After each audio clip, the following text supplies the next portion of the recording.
Well, welcome to the City Council meeting of the City of Atascadero. I call the meeting to order, and I will ask Councilmember Fonzie to lead us in a Pledge of Allegiance.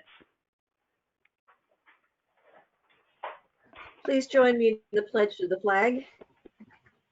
I pledge allegiance to the flag of the United States of America and to the republic of the for United which it States stands, of America. one nation, under One God, nation, indivisible, with liberty and justice for all. indivisible, liberty and justice for all.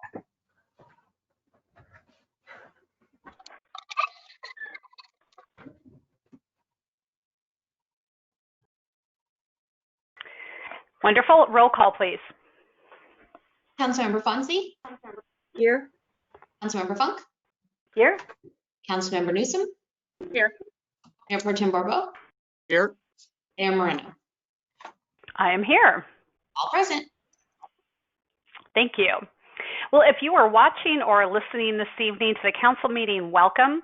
If you want to speak at any time set aside for either community forum or public comment for one of the items that's on our agenda this evening, you can do so by calling into 805-538-2888.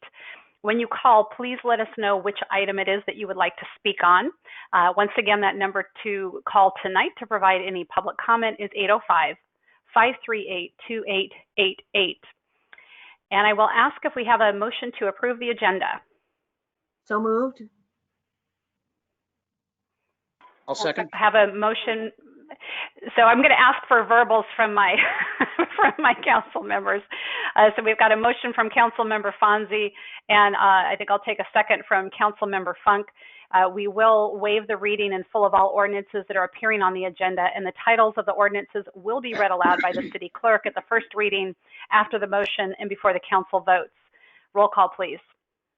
Councilmember Fonzie? Yes. Councilmember Funk? Yes. Councilmember Newsom? Yes.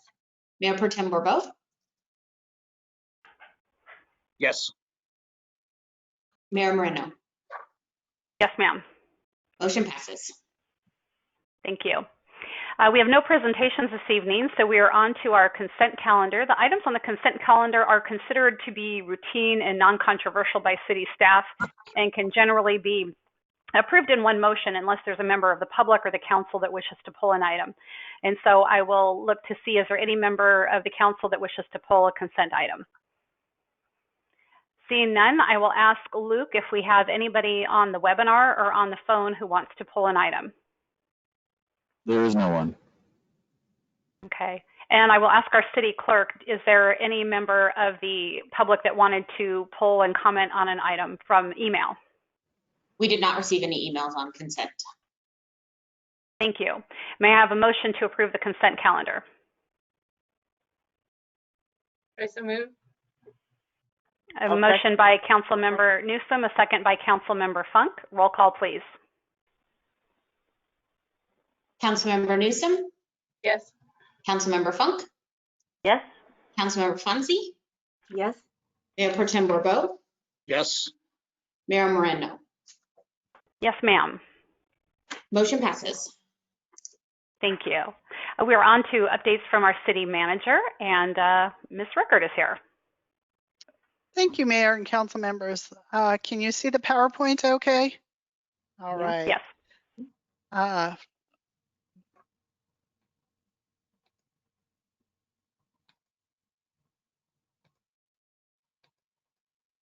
think you just muted yourself. There we go. Sorry about that. We have a lot of holiday events that are taking place. We always have a lot of holiday events, but they're all going to be a little bit different this year, very COVID friendly. So we're working hard to present several COVID safe and fun holiday kickoff activities to enjoy. First is our new Trail of Lights holiday lighting trail map. So for everyone who has already decorated or plans to decorate their home and yard for the holiday season, our new Trail of Lights will provide an opportunity to show off a little, and for families driving around to know where to go to check out the best local holiday lights in town. Here's how it works. You must sign your address up no later than November 30th. It is free to participate, and all we ask, other than decorating the outside of your home, is to be sure to have your lights on December 4th through 25th from 5 to 8 p.m. There will be a contest and prizes when you register. You must include a current photo of your home in order to be eligible for the contest, and winners will be announced on December 4th during the Light Up the Downtown event and on the city's Facebook page. The winners will receive some great gift cards to our local businesses for first and second place in each category. And if you don't want to take part in the contest, but do want to be on the map of Trail of Lights, register your address no later than midnight on November 30th at visitatascadero.com/holidaylights. Also, this year we'll have a Santa's Reindeer pop-up farm. So Santa is lending us 2 of his reindeer from the North Pole this year. The reindeer will be here at City Hall on December 4th, 5th, and 6th from noon until 6 p.m. each day for the 3 days. So please, you don't want to miss coming out and seeing Santa's reindeer. The reindeer and Santa's sleigh will be available for photo opportunities, and you can feed the reindeer too. And of course, we will ensure social distancing, face coverings, and we will have hand sanitizer available. So come on out and see the reindeer in a very COVID safe way. We also have Light Up the Downtown, and this year, High School Hill. So Atascadero's downtown and Atascadero High School will be the place to drive and enjoy a COVID safe start to the holiday season. On December 4th, our annual Light Up the Downtown festivities kick off at 5:30 p.m. here at the Sunken Gardens with the annual countdown to light up historic City Hall. This year, the event will be drive-in style. You can come and park anywhere around the Sunken Gardens to enjoy it. The gates will open at 5:15 to allow parking and for everyone to settle in and get ready to enjoy the wonderful holiday music from a collection of Atascadero school choirs and bands that will begin at 5:30. Then at 6:15, we will have the traditional countdown to light up historic City Hall, followed by Santa and Mrs. Claus making their way around the Sunken Gardens on a Model A fire truck, wishing everyone a happy holidays. Then go enjoy the high school's Glow, Shine, and Sparkle reverse holiday parade from 5:30 to 8 p.m. that will be set up along High School Hill. High school clubs and organizations will be creating standing floats that will all be filled with lights to completely light up High School Hill for families to drive through and enjoy. And if that's not enough, we're also having a downtown lighting contest. The Atascadero downtown businesses will be decorated and open for your holiday shopping and dining too. This year, the businesses will join in the lighting of the downtown with participating storefronts competing in the first ever holiday decoration contest. It will be fun to see how all of the businesses get creative with their holiday lights and decor, and the winners will be announced the evening of December 4th. As always, for all of our event information, go to visitatascadero.com. Wanted to let everybody know a little bit about a recycle processor change. As you know, the recycling market has changed dramatically in recent years, with China no longer purchasing large portions of the recyclables that we all generate. And this has caused the market for recyclable materials to fall dramatically. As such, if you remember, North Slow County Recycling approached the city in late 2018, early 2019 for an extraordinary increase to cover the increased cost to process recyclable material, and asked that the 3 one-year extensions in the contract be eliminated, letting the contract expire in its entirety on December 31st, 2020. They did no longer have an interest in continuing to process Atascadero's recyclables unless it was in conjunction with a hauling contract. So after that meeting in February of 2019, we have been talking with Waste Management and talking about what they need to do to fulfill the recyclable processing portion of the contract. We did have had additional conversations with North County Recycling in January and February of this year. At that point, they still no longer wish to continue with our processing the Atascadero's recycling. And so per our existing contract with Waste Management, they are ultimately responsible for processing of the recyclable materials collected in Atascadero. We're happy to report that Waste Management has negotiated with a recycling processor, and the transition in the processing of recyclable material will be seamless. Residents will not notice anything different with how their recyclables, including organics, green waste, is picked up or billed. So no change to the customers. There will be a change in processing, but it should be seamless for all of our customers. After that good news, I want to talk a little bit about some not so good news that we received. The city was recently informed by Caltrans that the Via Avenue Bridge Replacement Project did not receive Highway Bridge Program funding for next year. This is the federal funding that we have been allocated for both the Via Avenue Bridge and the Santa Lucia Bridge. Due to funding constraints, the Via Bridge, along with many other bridges throughout the state, was taken off the funding list for the upcoming year and pushed out into beyond years. This does not mean that the project will not be funded, but rather the schedule for funding is delayed for an unspecified time. This project is already shovel ready with construction plans and specifications ready to bid, and permanent and temporary construction easements secured. Federal HBP funding will provide 88.5% of the $3.5 million project cost. Staff and our consultant Quincy Engineering are coordinating with Caltrans staff to get better clarity on the funding schedule. So this is likely to also affect Santa Lucia Bridge. Both Via and Santa Lucia Bridge projects, unfortunately, are delayed at this point.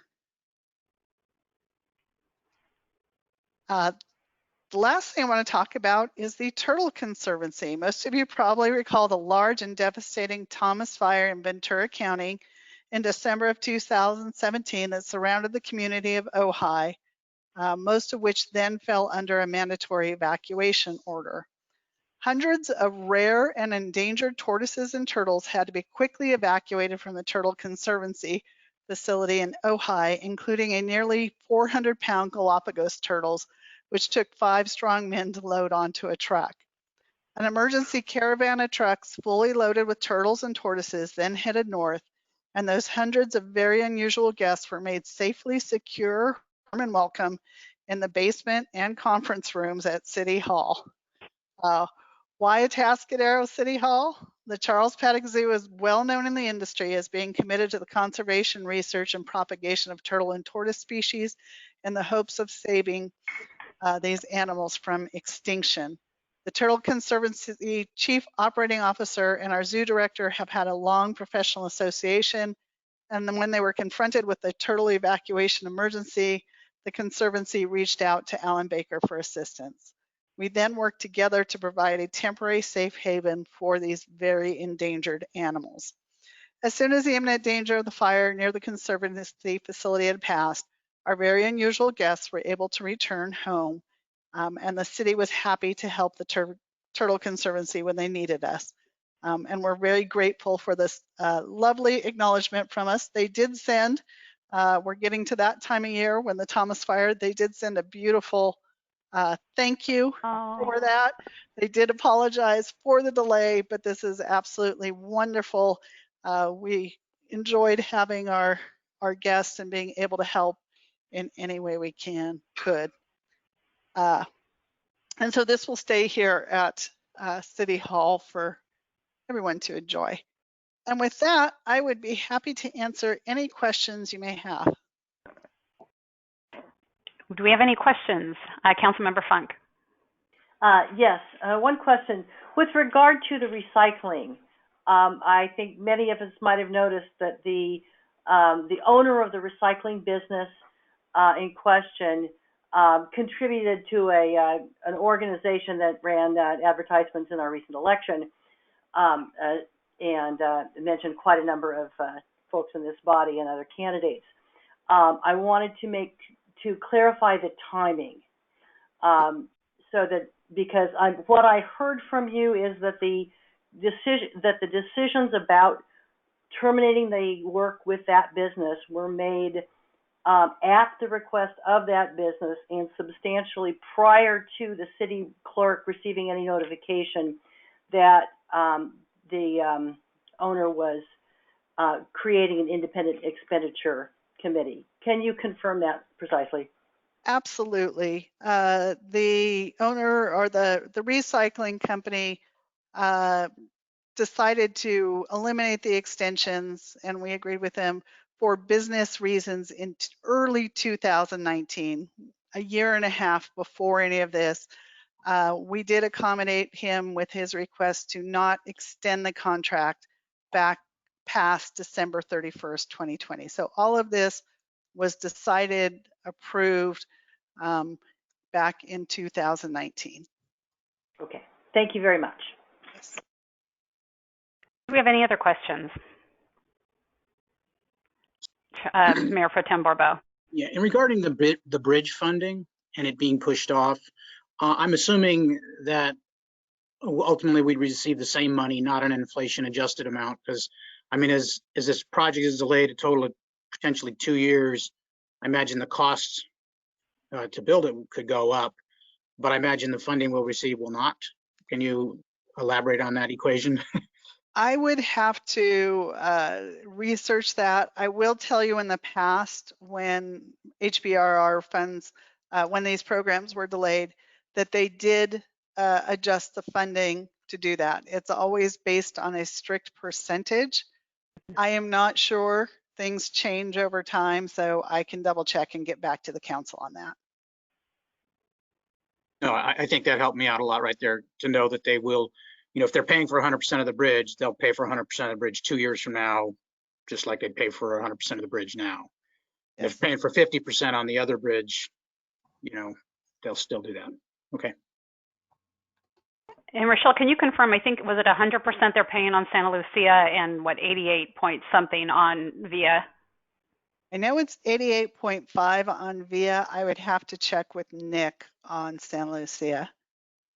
Nick, Okay, that my recollection is 100%.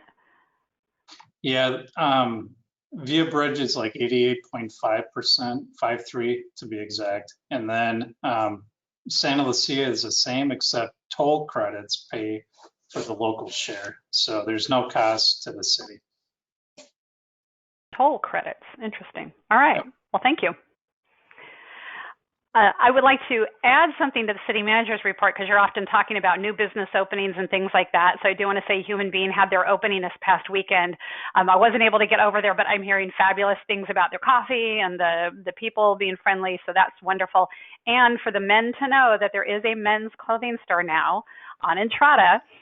Farron Elizabeth and her business partner expanded from just having Farron Elizabeth to across the street Bloke, and they opened about a little over a week ago. And so now men can find some staple pieces for their wardrobe. So that's good news. Thank you so much. So we will go ahead and move on to community forum, and this is the portion of the meeting that is reserved for persons who wish to address the city council on any matter that is not on the agenda tonight, but over which we have jurisdiction. Speakers are limited to 3 minutes, and a maximum of 30 minutes will be allowed for community forum. Items brought up tonight will not be a subject of discussion this evening. We do have a timer on, but you're not going to be able to hear it, but we do have it visible for those who are in the webinar. Go ahead, please state your name for the record. And with that, I will ask Luke if we have any callers or anyone on the webinar. We do not. Okay. I will turn it into our city clerk and ask if we have any emails. I believe there was at least one, I think, that you had received and shared with us that wanted to be read into the record. Yes, I do have one. This one is from Mitch Paskin. I am submitting this statement in reference to the Oak Ridge Estates residential project in 3F Meadows. First of all, congratulations to the mayor and the elected members of the city council. I am sure that everyone is very happy that the whole election is over. I know I am. Now we can enjoy the Thanksgiving holiday. But now is also the time to act and move forward with securing the safety of the people of 3F Meadows. I have a couple of issues that are more process than substance. I would like my submissions to the community forum to be published with the minutes of the city council meeting. When I read the minutes, all it says is that Mitch Paskin spoke. That shuts out the people of Atascadero from issues affecting their lives. The community forum offerings used to be part of the minutes until a past administration didn't want the people to know what issues were being raised during the council meetings and how the city was handling them. I hope the current administration doesn't have the same opinion. I want to invite the mayor and the members of the city council to visit the area of 3F Meadows that is being affected by the Oak Ridge Estates project. I think a visit will make my concerns more apparent. I see that more houses are going up at Oak Ridge Estates. I will say again that building permits for phase 2 were conditioned on the completion of Senegal Road. Since that road is not opened, the condition has not been met. Again, the city is more concerned with the builder's profits than the safety of the people of Atascadero by not following the conditions of approval laid out in PD 11. And by the way, Senegal Road has not been striped, so it isn't really complete. The word on the street is that Senegal Road will never be open to traffic. That will make San Marcos and Los Altos roads very dangerous, and it'll make the project out of conformity with the conditions of approval. This issue is not going away. For more information about Oak Ridge Estates, please go to www.roadto41.com. Again, www.roadto41.com. Thank you. And that is the only email that we received for community forum.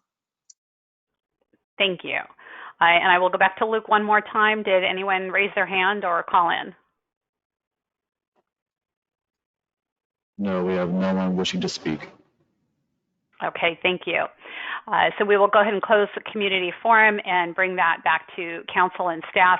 I would ask our city manager, or actually it might be you, Laura, our city clerk. I think you had a conversation with Mr. Paskins about the minutes and how those have been, you know, basically the procedure for those and where comments are attached and how those can be found. Might you just want to say something briefly? Sure. Given the way that we have with COVID and the way that we have been receiving public comment, all of those public comments that are received by email are actually published with the minutes. So if you go to our website and you open up the minutes, once you get through the minute document itself, right behind that is copies of all of the emails that we have received. So since March, all of those have been included with all of the minutes that are available on our website. Also, anyone who's ever interested in going back and hearing what has been said can do so. All of the meetings are archived and available through our website or through slowspan.org, I believe. But through our website, under the I want to, go to the view tab, and then there's archived council and commission meetings, and those video archives actually go back to 2007. So someone can go on and watch any of those meetings that they're interested in. Also, in more recent years, they are time-stamped.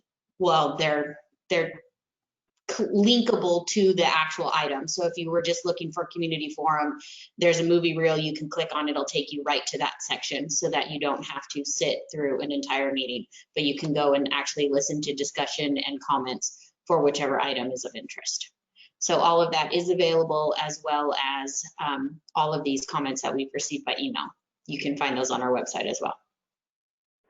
Thank you. So it sounds like even since COVID, while doing the online meetings, we're all doing the best we can. This isn't ideal. It sounds that, I think in our experience, we're being even more transparent with the addition of those comments into the minutes. Not to mention people are able to participate. We didn't used to do that type of public comment. You really had to be there. You could email, but people didn't tend to do that. But now I think we're really getting out that word about email, the calling and the webinars. So it's giving people access that maybe they weren't able to have before, but just physically showing up. So I think it's been a good thing in that respect. Thank you very much. So we were going to go ahead and move on to our first management report, C1, the discussion of the proposed pickleball courts at Colony Park. And I know there's a lot of people excited about this conversation. And I will turn this over to our Public Works Director, Mr. Nick DeBar.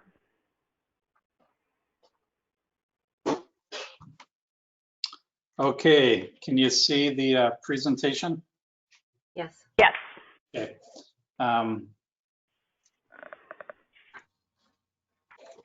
So pickleball can be played at the Colony Park Community Center Gymnasium and on the outdoor basketball courts. The gymnasium was being used by the local pickleball club prior to coronavirus, and currently the basketball courts are being used. There was a request made about last year for 4 additional courts by the Atascadero Pickleball Club. Pickleball is played on a court area that's 20 feet by 44 feet. And then there's a buffer, there's 5-foot side buffers and then 8-foot baseline buffers that make that total court dimension of 30 by 60. So a little background, here's Colony Park and the community center. You can see that highlighted in yellow is the area that staff identified as a site for the pickleball courts, next to the basketball courts and the petanque court. The council, almost a year ago, seems like it wasn't that long ago, but adopted an amendment to the Colony Park Master Plan. And that included the addition of 3 or 4 pickleball courts. And here is just a snapshot of that master plan with the highlighted courts. There's no funding appropriated for the courts, so no funding has been identified. Representatives from the Atascadero Pickleball Court have been fundraising for the new courts. They actually started this prior to the amendment to the master plan and have been very active and passionate. Staff has developed some preliminary layouts for the court, and we've developed some cost estimates for several design options. And then the club representatives have recently expressed a little frustration with the cost estimates that we've developed, and really a lack of a formal partnership agreement with the city.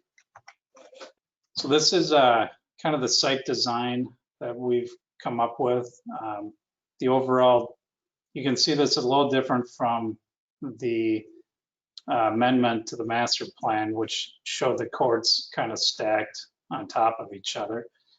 This kind of was worked out with some of the club members, and overall, each court is 34 feet by 64 feet. So there's an additional 2-foot buffer all around the court that this layout has. And then there's a 10-foot sidewalk you can see right through the middle between the 2 top courts and the bottom 2 courts. And then in between, around both sides of the sidewalk and in between the 2 courts that are in the longitudinal direction or right down the middle of the court, north to south, if north were to be up or towards the top, there's a 4-foot fence to keep balls, more or less in those courts, so they don't, if somebody misses a ball or it goes into the next court and there's another players over there, they don't step on the ball and trip and get injured. So that's what the 4-foot fencing is for. And then the blue line or cyan line around is an 8-foot perimeter fence.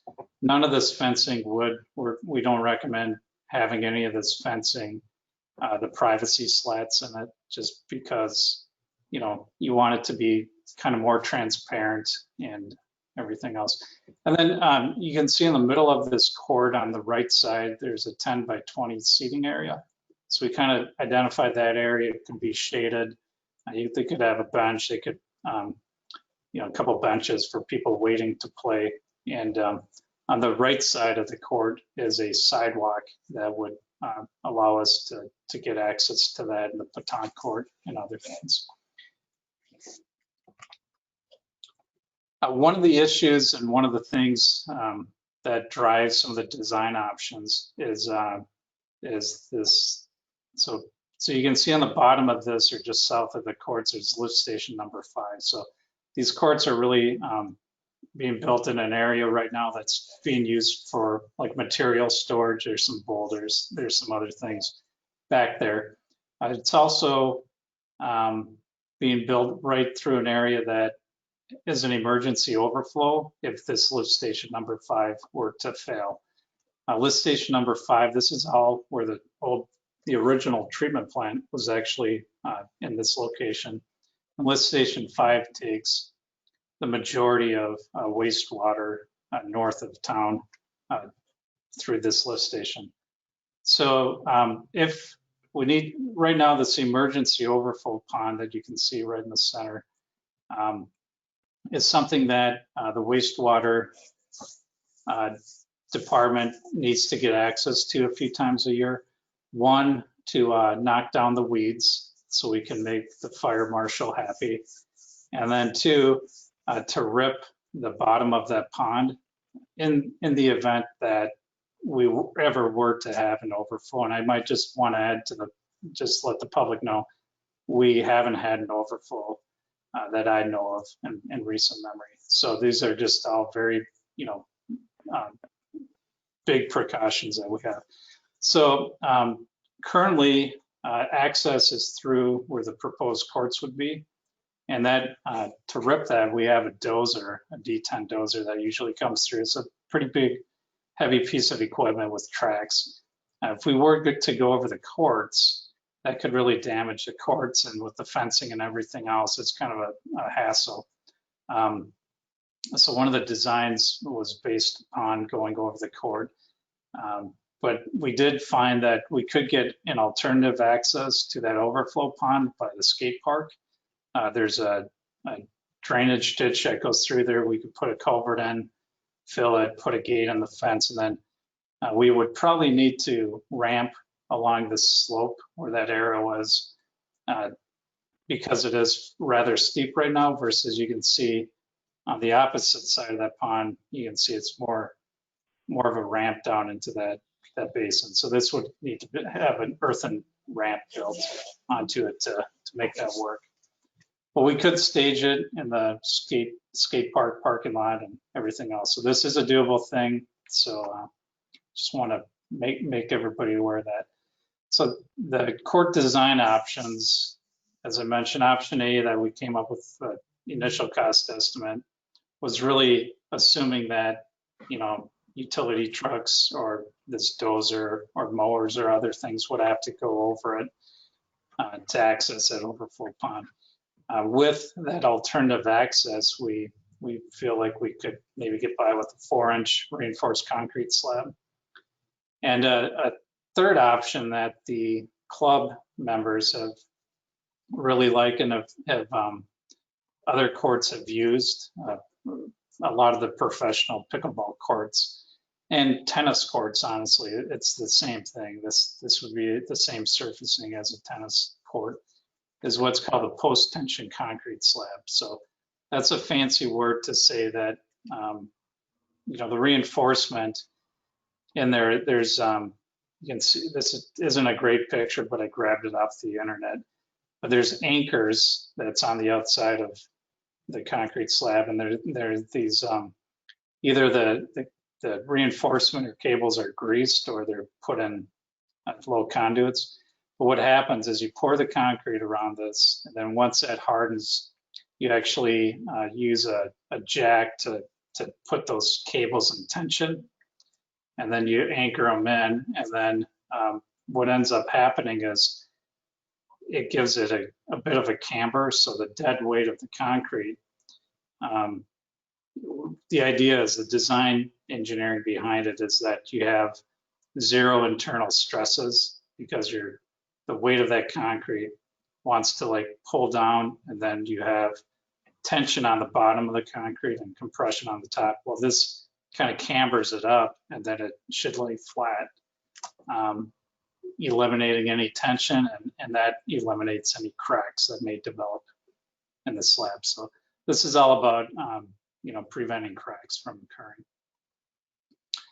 So these are 3 cost estimates that we prepared for those 3 concrete slab options. That's the majority of the cost is in the concrete.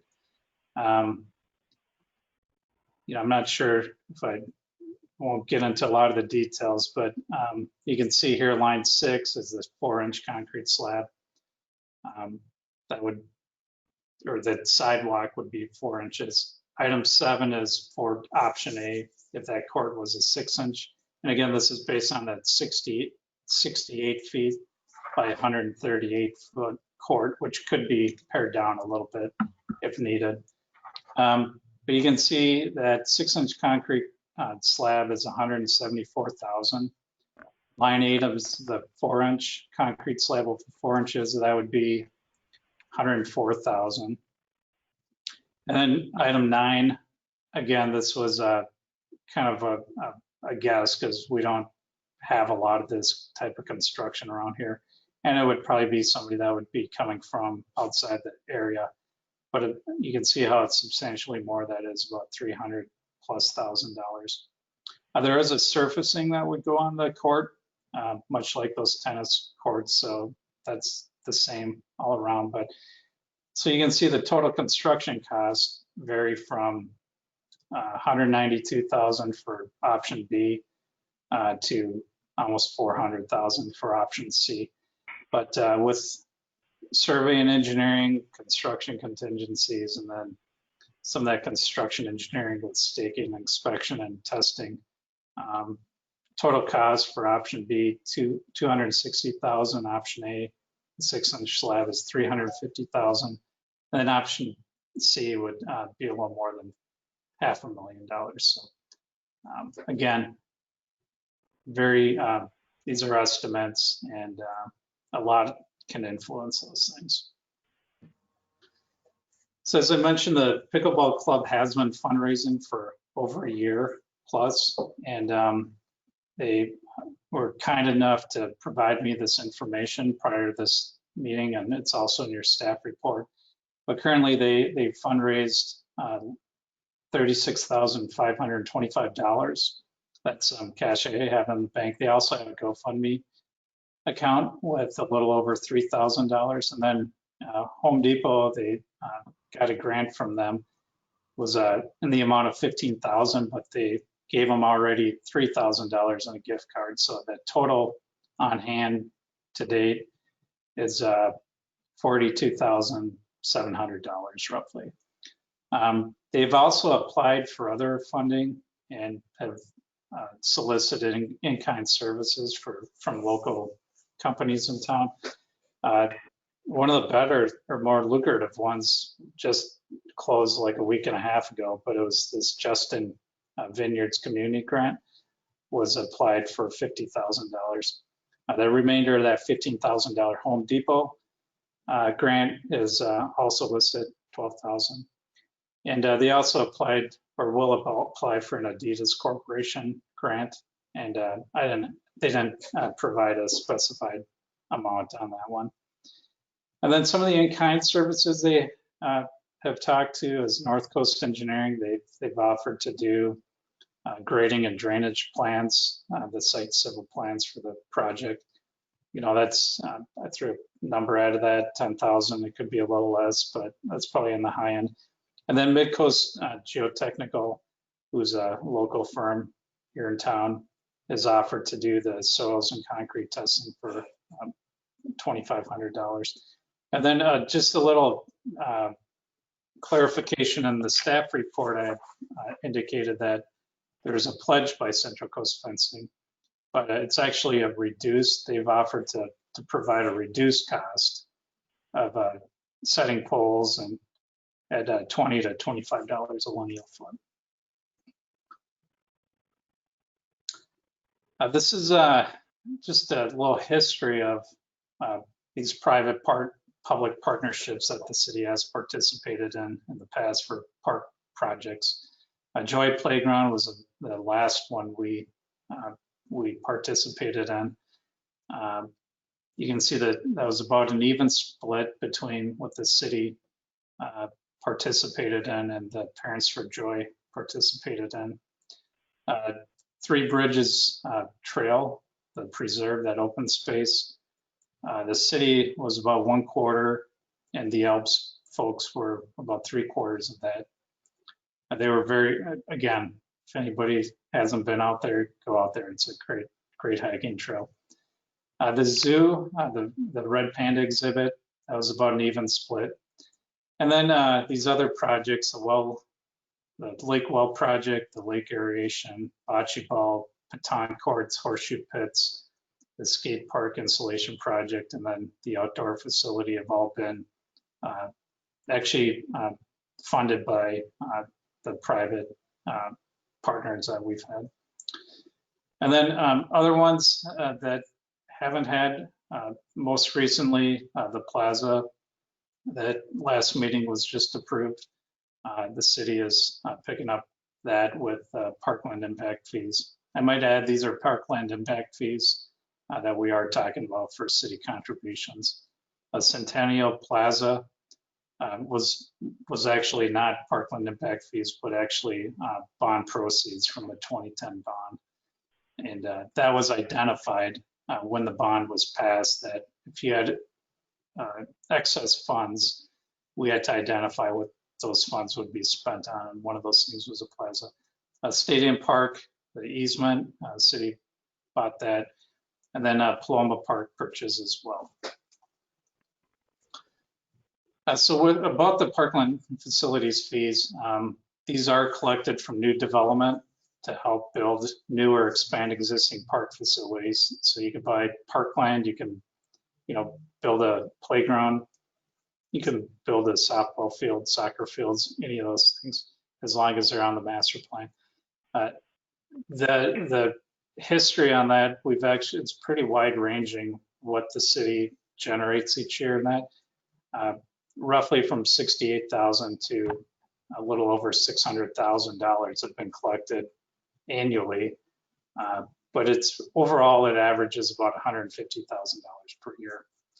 And then the city can pre-spend these funds and pay back with future revenues. So if there was, an amount in there that or a project the city wanted to pursue that was more than what the balance was, they could do that and then just pay back that fund with future revenues. So really the recommendation tonight we're asking council to provide feedback and provide staff direction on how you would like us to move ahead with the proposed pickleball courts at Colony Park. And I'm sure there's quite a few of the Atascadero Pickleball Club representatives that may be watching tonight and may want to weigh in as well. But before that, I will turn it back to you, Mayor Moreno, and I'll be happy to answer any questions council has. Thank you, Director DeBar. What questions does council have for Mr. DeBar? Councilmember Fonzie. Thank you.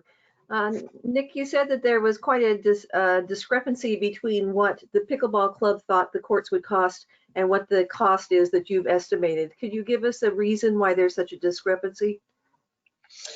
Well, I think a lot of it has to do with prevailing wages is one of those things. I know they've met with contractors out there. We've gained them access to meet with different contractors.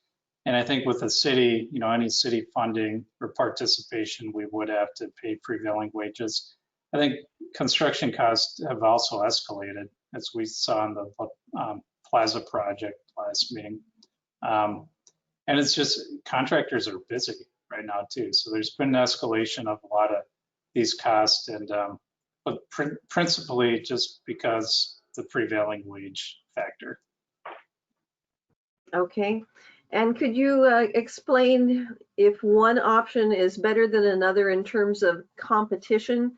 That I've had some emails from people in the in the pickleball club and others that were talking about having competitive matches And if we use, let's say, a 4-inch slab or a 6-inch slab and didn't go with the post tensions arrangement, could they still do their matches and have competitions there? Well, I believe so. I think option A and option B, you know, it's all based on what the soils types are. Now, where that court is being proposed is near the creek, kind of up above the creek, and part of that creek has been sloughing off over the couple of the 2017 storms. We lost a little piece of the bank. So a lot of it has to do with the site specific conditions, but you could have a 4-inch concrete slab, and maybe instead of 4 inches of class 2 aggregate base, maybe we need 6 or 8 inches just to provide that support. But all those things will help with the cracking. So, you know, concrete is usually a lot different than asphalt pavement. Concrete usually takes a lot of that impact, where asphalt passes it down through the base. A lot of it too is like, you know, just keeping the base section dry as well, so to provide proper support. But I think either one of these, any of these options, I believe they could have competitions there and not worry about it. It's a matter of how much cracking you would expect from it. Thank you. Councilmember Funk. Yeah, following up on that, with it, as we're looking at options that might make this, you know, affordable sooner, what would the, do you have a sense of how long the courts would hold up with the 3 options that you have shown? I think any of these options, you know, obviously the post tension is a long-term, you know, 50-year type. I'm just going to throw something out there, maybe even longer. You know, but that eventually will crack too. I remember when I had my driveway replaced about 20 years ago, and it was a slight grade, and I asked the contractor, you know, can you guarantee that's going to drain? He goes, I guarantee 2 things. Concrete's going to get hard and it's going to crack. And I think that's pretty typical with any concrete. Over time, it's going to crack. You know, if it's in 1 year, 10 years, or 50 years, but eventually it will crack. And what's the process done to if a crack occurred 10 or 20 years down the line, what would have to be done to make that court playable again, assuming that a crack in the middle of the court would be certainly problematic for competitions, if not for general play? Right, so there's that court surfacing that goes over the concrete that gives it kind of that texturized, you know, dark color or whatever, not paint. So if a crack did occur that could reflect up through that, what would be needed is to seal the crack. And it would be depending on if that crack was active or if it was just a crack. If it's an active crack, then you use a different type of sealant. You seal it and you expect it to move a little bit. Where it's just a crack that's stationary, you just fill the crack and you know, there might be, if it's displaced, you might have to grind off that displaced edge to smooth it out again, and then just patch the court surface. So, and, you know, you don't have to rebuild the whole thing. This is a, can you translate into that some dollar range, generally speaking? Of what maintenance might cost for maybe the 4-inch concrete? You know, I would say, you know, maybe every 5 years, I'm just thinking of roads or sidewalks and things like that. You know, if there's not, you know, the biggest impact to sidewalks typically are the street trees. So, you know, making sure the street trees aren't around, but there's not a lot of trees that would be proposed around these that would impact it. So, I mean, if I were to guess, like based on sidewalks, I mean, you might be talking every 5 years, maybe you're spending, you know, $1,000. But as time goes on, you're going to spend more because there'll be more cracking that may occur. So there's some impact on maintenance costs over time, but it's relatively modest given the scale of the difference in the base costs. Correct. Okay. A couple of things. You mentioned that one of the challenges here is the project being, if the city contributes to it, then all elements of it become subject to prevailing wage reporting and in administrative costs of that nature. Can the project be severed in ways that, I think the Parents for Joy did some of that project as their own project, and the city did a project that went with that. Could this be severed in the same kind of way so that the club could take advantage of offers that it's had for discounts and services in a way that would be separate from the portion that the city might pay for? Yeah, if there's a contractor that says that wants to offer to do the court surfacing, let's say, or the fencing or something like that, they can do it, and it wouldn't trigger prevailing wages. If they have a reduced cost or something like that, and maybe this is a question for the city attorney or city manager, but we've been able to do it with the Red Panda exhibit. We've been able to do that with the Joy Playground and some of these other projects. But as long as, I think anything that the city pays for would need to have that prevailing wage. Yeah, so there's a way to work around that. Okay. And then last, there was a mention in the report, and I don't have the spot highlighted, but there was at some point about that there's an additional amount of buffer beyond what the Pickleball National Association has, that the local club has suggested but that which would provide additional buffer around the courts, and also, that of course also involves a larger concrete surface. Right. What would, if we didn't do as much of that buffer, did a 1 foot as opposed to 2 foot, or that, what would might the impact be on the costs? I could roughly grab my calculator real quick, and I knew I should have done this before this. It would reduce the court by 8 feet in the width and 8 feet in the length. So instead of 68, 38.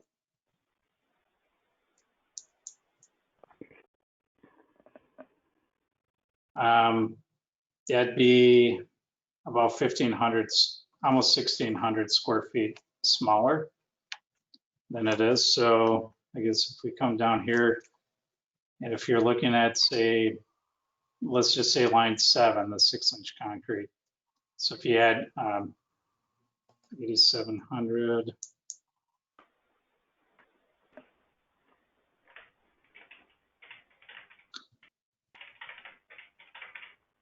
Looks like about 32,000. Yeah, sounds about right. Yeah.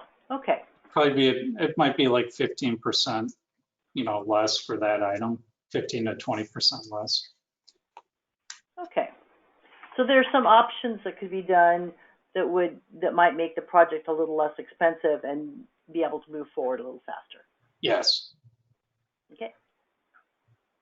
Thank you. Any other council questions? Mayor Pro Tem Warbo. Yes. In terms of the post-tension concrete, are you aware of any courts in the Central Coast area that have post-tension concrete? I'm not. I haven't surveyed any of the other cities or the county with regard to that. I know the pickleball club, some of those representatives seem to know a little bit more about that, and they might be able to answer that question. Well, I'm just saying that if what you've looked at and the other cities in San Luis Obispo County do not have that feature. And you mentioned Santa Maria. I think in the staff report, Santa Maria built, and I'm gathering that Santa Maria built theirs from scratch. Is that correct? Or did they repurpose? Yes. Okay, so they built from scratch for 125, but they only did 3 inches of concrete on 3 inches of base. Is that right? That is my yes, that is my Yeah. understanding. And there's no way we could get away with that given our soil conditions, et cetera. That's really thin. I mean, we don't Yeah, even gotcha. construct sidewalk for 3 inches. We do that for minimum. So that would make me a little nervous. So I sent a picture today to the city clerk, and I don't know if she's got that available to show. I visited the pickleball courts at Paso Robles, and interesting about those, they are, if she can get that picture up, I'll ask you the question, but Paso Robles repurposed a roller hockey surface for $18,000, and their pickleball club apparently did the $18,000. That's based on an article in either the New Times or the Slow Tribune from 2016 or 2015. But they had that surface to redo, and Morro Bay as well repurposed a roller hockey surface for repurposed and resurfaced, I guess, for about $37,000, also according to articles. And that doesn't look like that looks like a pickleball court. Not as cute as the other one, but so here's my question though. In this picture, I don't know if you can zoom in on it, but you can kind of see a big snaking crack in this pickleball court. This is in Paso Robles, which, by the way, interestingly enough, nobody was playing on it today. It was locked with a sign on it saying you can call and get the combination lock. Anyway, you probably can't see that crack real well, but you can see how long it goes. And I was kind of wondering, I have no idea how thick this thing is. It was like I said, it was a roller hockey surface apparently. How would you fix something like that? And and if it continued to happen or happened elsewhere, I think there's a similar crack on their tennis courts. How would you fix it? How much would it cost?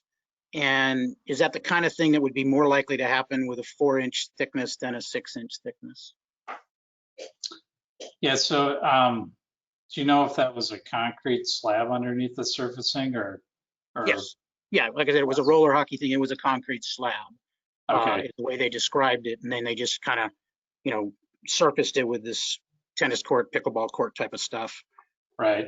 So for a crack, and I can see that crack very easily actually. And what it would do, what you'd have to do is you'd have to grind it out and kind of get the high points on both sides of the crack ground down a little bit, and just blow it out, and then put some crack sealer or filler in there, and then just patch over the top of it. That's all you can really do. There's not much more than that. If you wanted to do like a lot of concrete highways or roadways, what they end up doing is they end up cutting out sections of it and then doubling back in and repouring concrete. So that's a more expensive repair that could occur, but something like that you could, kind of grind down and then smooth out and then put a new surface over that immediate area. This goes back to, I think, Councilmember Fonzie originally asked the question, though, about repairs, because I think for us, 6 inches sounds like a lot to me compared to other courts in the area. And so, I'm inclined to go with the 4, but are we likely to see this kind of stuff if you go with 4 compared to if you go with 6 inches? You would. Thicker concrete is usually better concrete, and you can get, this is all going to be reinforced concrete. And I might add, we'd still have to design that section. It's a little different from roads and everything, so it's more kind of a performance type thing. So you don't want it to crack. Roads, are going to crack. This is more something, if it does crack, that it creates problems for the performance or the users of it. But you know, 6-inch concrete slab obviously would be better than a 4-inch. I think it would be more durable and would crack less. Okay. And in terms of, and this relates to a question Councilmember Funk asked, in terms of projects or portions of a project that the club could do or pay to do more cheaply. When it comes to fencing, does the concrete have to be put in such a way where the holes for the fencing already have to be incorporated into that, or is, you know, fencing which could be done at the very end as a separate project, could that just be done separately by the club, which would get them to the cheaper cost that Councilmember Funk alluded to? Right. So I think in this layout, the 4-foot fencing, I would recommend you do that with the concrete slab because that will be located in the concrete slab. The perimeter fencing could possibly be put in outside the slab, just on the outside of the slab. You know, there might be some issues with, you know, the pickleball. If it goes up against that, it might slip underneath or whatever, but you know, you could still pour maybe a little, you know, mow strip, I call them, around that as well, if you wanted to. But I think the 4-foot fencing you would want to do, or at least put in the post and those things to support it. But and the 8-foot perimeter fencing, I guess it just depends on if you want it outside the slab or inside the slab. It sounds like you could do it either way, and maybe it's cheaper to do it outside. What I was looking for is, you know, what can the club do more cheaply than the city? And along those lines, the last paragraph or last sentence of the staff report talks about, you know, if council provides direction, that staff could bring back a formal funding partnership agreement. And I probably should ask this question earlier, would be to see what is our partnership funding agreement, if assuming we have one, with Parents for Joy regarding their contributions and or their contribution toward maintenance of the playground. I'm trying to visualize in my head what would be incorporated into one of these partnership agreements. So let me show my screen again. I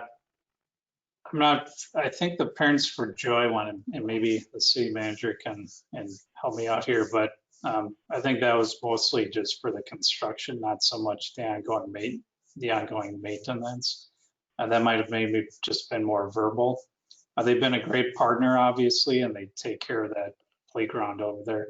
Another one would be Alps, when we built the trailhead for Three Bridges Oak Preserve. We actually have a formal agreement with them of them maintaining, and they've got to do certain things each week.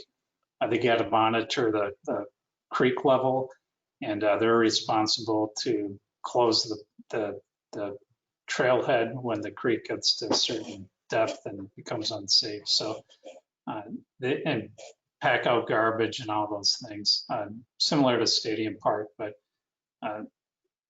Rochelle, do you know what we have with Joy Playground offhand? Well, we do not have a formal agreement with Joy Playground. In that instance, the council just appropriated a set amount, and anything over and above that amount that Parents for Joy contributed, you know, they could build the playground as much as they could fundraise. And so we did not have that. As he said, with Alps, we do have maintenance agreements. Parents for Joy has agreed, because we have talked about the difficulties in finding funds to repair and replace these playgrounds. We have had to close or remove playground equipment in the past because we didn't have the funding to replace it. So they continue to fundraise for some of those maintenance items and to add additional things to the playground. We have had different funding agreements depending on what the project was and what the city contribution was. Certainly with the Lake Well program project and others, we've done different things to suit the situation. So we could include in an agreement, for example, that the club would be responsible for, let's say, maintaining the netting, that sort of thing, replacing any peripheral equipment. We could include those sort of things in a ongoing operating agreement, right? Yes, we also have field use agreements or facility use agreements with a lot of different things. Think Little League, softball, soccer, where they are maintaining, let's say, Alvord Field for Babe Ruth. And in exchange for maintaining that, they get to use it so many hours a year, and have first priority for some things. Same thing with Little League and the baseball fields out at Paloma. So all of those, typically you want to, as you're going into these things, have those things spelled out so there's a clear understanding of what the use of the facility is going to be and how it's going to be funded ongoing. Right. And of course, that's one of the things you and I have discussed at some point in the past, how with community groups raising money for things, there's the question of how do you continue that motivation to continue raising funding after the city has made a commitment. And that's something I don't think we have a complete answer to, but I think, I don't know if you have any ideas for that, how we explore that. One of the ways I see that you maintain that commitment on the part of the community group is to have them responsible for certain ongoing things. Before I forget, Mayor Moreno, in the matter of ex parte communications, I have had multiple conversations with pickleball club leadership, including even just yesterday about their project and their views on the project. Yeah, there is. You're welcome to reveal that there is no ex parte required on this item. All right, and I might have some other questions for the club itself. I assume a club representative will speak. Might have some further questions for them. So thank you. Thank you. And any other council questions? Seeing none, I would ask our city manager to come back on. I would like a little clarification on your part if you think bifurcating a piece off is something that is simple to do, that the club could say, hey, we've been kind of batting around the idea of fencing. How realistic is that? What does it take to actually do that and prove that out? Yes, there is. I'm not sure it's as easy as one would think on prevailing wage. So if there is a drop of city money in a project, then that whole project is subject to prevailing wage, regardless of who is paying for it. That being said, the city could certainly build the pickleball courts, and if the pickleball club later wanted to install fences or do some of that, I believe they can do that at a later date. So there are ways to separate out portions of the whole area and say that's a separate project, but you have to be very careful with that. And I'm sure Brian will jump in on that type of thing. And you were talking bifurcation of funding, or? Well, I mean, bifurcating, like this is a city project, this is what pickleball is doing, and is that something easy to do? I mean, to the layperson, I think all of us included on council would say, oh, you should be able to do that really quick and easy. But is this a process that takes somebody 50 hours to go through to prove out that we can say this is a city project and this is a pickleball project? It will take some attorney time to go through. It's not a complicated project. There's some very simple stages to it, whether it's site prep, pouring the concrete slab, or the final fencing. There's not a lot of stages, so it will not take a lot of hours to do that, but it will take some. And then when they are getting, if you could stay on, and Nick, if you could put back on the slide that shows the donations that they're receiving. Clearly when they receive cash, that's not a problem, but if we're looking at like in-kind services, the North Coast Engineering, civil engineering, the $10,000, that would be at the prevailing wage. Like, so if normal engineering cost was $15,000, well, this would cover 2/3 of it. But if prevailing wage makes it $20,000, this covers half of it. Is that how that works? That would normally be how it works, but engineering and geotechnical are not subject to prevailing wage. They are professional services, so they can hire those at whatever rate. Fantastic. Okay. All right. Thank you very much for that. I'm curious what the cost of diverting the overflow, that overflow access and creating that culvert and kind of flattening out a bit, what will the cost be of doing that? The city manager and I were just talking about this before the meeting. You know, there's a pretty large culvert pipe that we'd have to place in this ditch, so it's probably a 24-inch or something. That'd be probably one stick of pipe, and then you know, backfilling that. And the other thing that would be needed would be a new gate. So right now that's just the fence, so we need to put a gate in there to access, and then ramping down, you know, like having an earthen ramp down in there. It would be probably somewhere under $10,000, I would say. Okay. So somewhere, and that's something the city would be paying for 100%, that $10,000. Okay. Sure. Yeah. Yeah. I mean, I'm assuming that's where I want to be clear what the all-in cost is when we're looking at this. So that's something we'd be doing. And then lastly, I just want to confirm, I think I know what the answer to this is, but to our director on page 31 at the bottom, there's a paragraph underneath the sketch, and we say the total court plus walkway is 66 by 138, but based upon looking at the diagram, it's 68 by 138. Is that correct? It's just a typo, right? That's just a typo. Yes. Okay. Okay, good. I wanted to make sure I was getting that correctly. Okay, fabulous. Thank you very much. So now, just to let all of you know, we've had a lot of, probably Mayor Pro Tem Bourbeau has had the most communication with the pickleball folks over the last year or two. Both of us, I know, have been out to play, and many of us have had conversations, meetings with, and of course, we've all received a lot of emails. And so we want you to know that we know how important this is to you and your, you know, just, you know, whether it's you all playing for fun and recreation and exercise and socialization, families being able to use it, potential for tournaments and tourism. So we are hearing all that loud and clear. What I would like to know as we go to open up for public comment, if you are on the phone or if you're on the webinar, if you could raise your hand if you're intending to speak. And I'm going to give you just a second to do that, and then I'm going to ask Luke if you could let me know how many people are indicating they would like to speak on this item. At the moment, we have 3 callers wishing to speak and potentially 1 person in the webinar.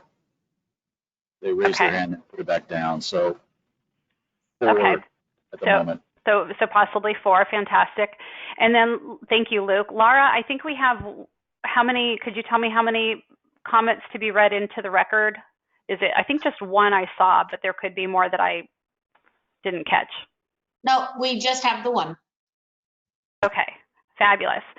So as you do speak, know that, 1, we'd like to know your input on the post-tension and why you might think that's appropriate. You've heard the conversation about, you know, could we remove some of the sitting area or walkway? Are there ways to economize? We want to get your input on that.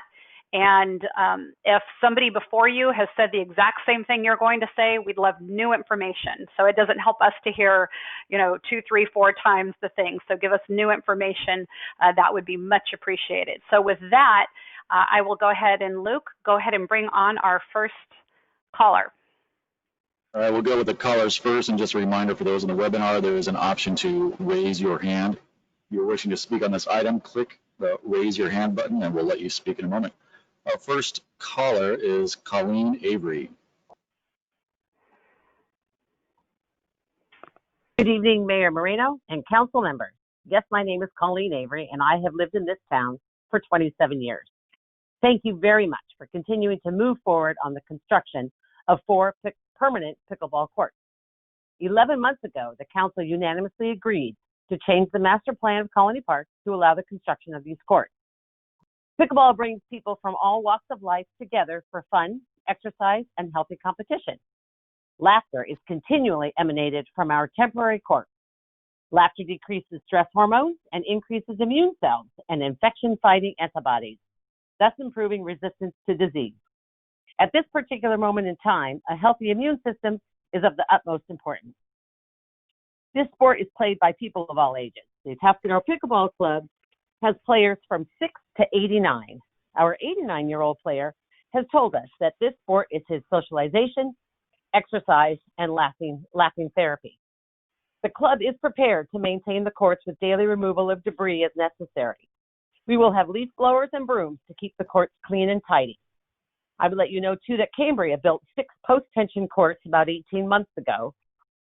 I know we could have a good working partnership to see these courts come to fruition. Thank you very much. Thank you, Ms. Avery. Luke, our next caller. Our next caller is Barbara Sims. Hello, good evening, members of the council and mayor. My name is Barbara Sims, and I am the president of the Atascadero Pickleball Club, and I would be happy to answer any questions you may have of me after I make my little 2-minute speech here. I'm truly excited that Nick has prepared the staff report at your request. I really don't need to extol all the merits of having permanent courts because you've heard that from me before. But there are a few bonuses for the community I haven't mentioned.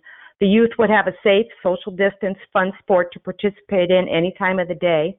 And just today I read an article on KSBY by local pediatricians are worried about the rise of childhood obesity and anxiety. And this is the perfect release and exercise. I also might note that homeschoolers need to include exercise in their curriculum as well, and pickleball would easily fill that bill. With permanent courts, our citizens who are going to other courts to play, other towns to play that have permanent courts would be able to stay here in our town, spend their time and their money here. I just also found out that Pismo Beach Tennis Club abandoned their tennis courts 3 years ago and is strictly pickleball now. We can draw a crowd for tournaments that brings in people from the Valley, from Monterey, from Santa Barbara. Paso Robles has held a few courts. Has held a few tournaments. I don't have the exact money figures, but I know they have made quite a profit. Regarding the staff report, Nick prepared on page 34 of 103, the projects listed as to the city versus community partnerships and percentages. Just as a citizen, I would have been helpful to see the money figures associated with those as well. I feel confident the city and the club can carve out a partnership for items such as the fencing. And I know this was done with some items in Joy Playground, thereby lowering the cost of some of these items. As Colleen said, we would be responsible 100% for all of the maintenance costs of the courts.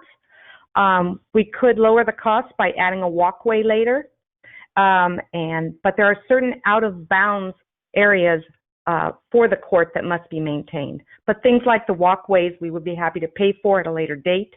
I found it very interesting. We could add the perimeter fencing later after the concrete is poured, and the club would be happy to pay for that. I'm just really excited that this is moving forward, and I'm so looking forward to your discussion and hope we can enlarge Colony Park to include these courts. And as I said, I'm happy to answer any questions you may have of me. Thank you, Ms. Sims. Do stand by, but I'll go through all the public comment, and then I'll see what questions that we have before we close up. Okay. Thank you. I'll be here. Thanks. Luke, go ahead and bring on our next caller. Our next caller is Edmund Temple. Good evening. My name is Edmund Temple, and I've lived in Atascadero for 9 years. I am the USA Pickleball Association's ambassador for Atascadero and a member of the Pickleball Club. One constant theme in my conversations with my fellow ambassadors here in the county is the explosive growth we're all seeing in the number of folks wanting to learn and play pickleball and the subsequent demand for courts and more courts that follows. You might say that pickleball proves the old adage, if you built it, they will come.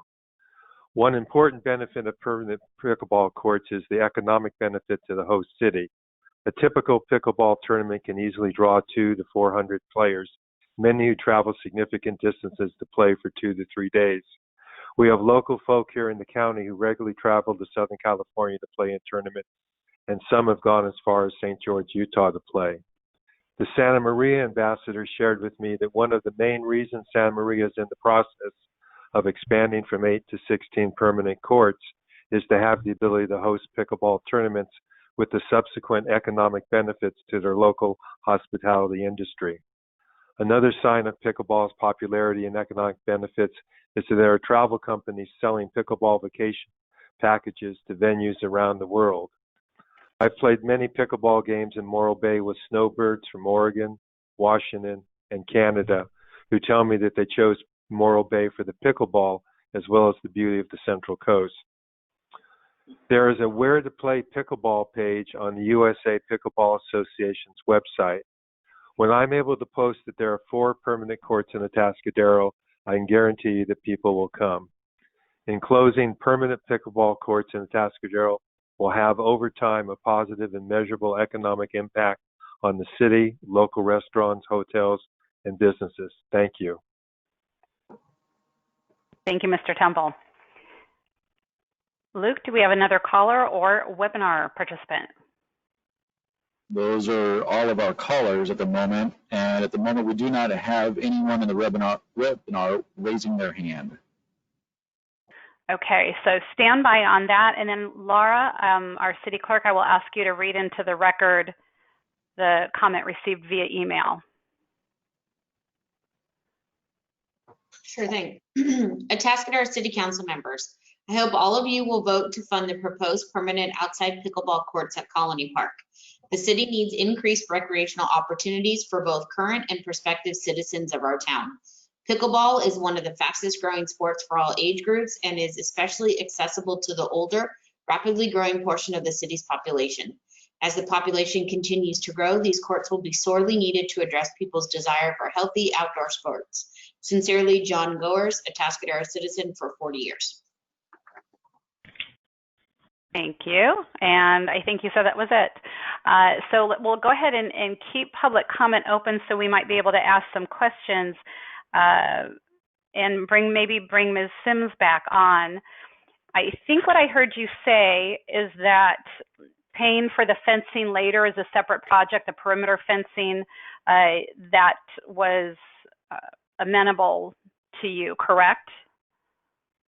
Well, we definitely need the perimeter fencing, but if we carve it out as a separate project that the pickleball club will do, that may be amenable to everybody. That way the cost is lower and we can pay for it. Okay. And then I think I heard you also say something about the walkways. And so maybe, I know you're not on the webinar, but maybe Nick, if you could bring up the sketch, and I don't know if you have that in front of you, Ms. Sims, but if you could let us know. I do. Is it the kind of that 10-foot perimeter? Are you able to bring that up for us, Nick, so we can look at it too?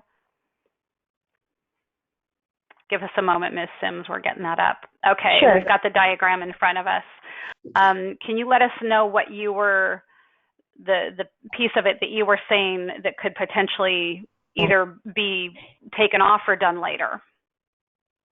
Yeah, there's a walkway. As I'm looking at the diagram as well, and I see the 4 courts, and I see a fence around the courts. Is there a secondary fence around the courts as well? No, there's just the 8-foot perimeter fence, and then there is the 10 by 20 seating area. But you had mentioned something about a walkway being done later, and I didn't know if you meant the 10 by 20 seating area. I wasn't sure exactly which. Oh, okay. Yeah. Okay. Yes, so on the right-hand side. Do that later. Okay. Okay. Yeah. And I would ask. That can be done later. Okay, and then I would stay there for a second, and then also with regards to the post-tension concrete, is that sort of like a, hey, it would be nice to have, but you're like, hey, the 4 or the 6-inch concrete, we can move forward with that. Yeah. Well, the post-tension is like the Cadillac of concrete. It's sure. It's the best you can do. If you have all the money in the world, that's what you want to go for. I think we could definitely use the 4-inch concrete to bring the cost down. I think if we had the Dane Jensen doing the soil samples, he would be able to tell us what all we need to have under that concrete to make sure it is absolutely as stable as we can get it. So, if it's a Cadillac item, it'd be wonderful to have, but if it's going to be out of reach, then of course we're going to settle for 4-inch concrete. Okay. And so if you could stay on one moment, I'm going to ask Director DeBar, when we're talking about that 10 by 20 seating area that could be done later, as I'm looking at the diagram, can you use a pointer to kind of point out, are we talking just the seating area in the middle? Can you see my? Or we're talking, yes. So this would be like a 10-foot wide and then 20-foot long seating area. And then that's in the middle here, that's kind of speckled, that's a sidewalk or an access. This 10 feet could actually be narrowed down as well. I mean, that could almost be narrowed down to 6 feet, I would think, like a regular sidewalk.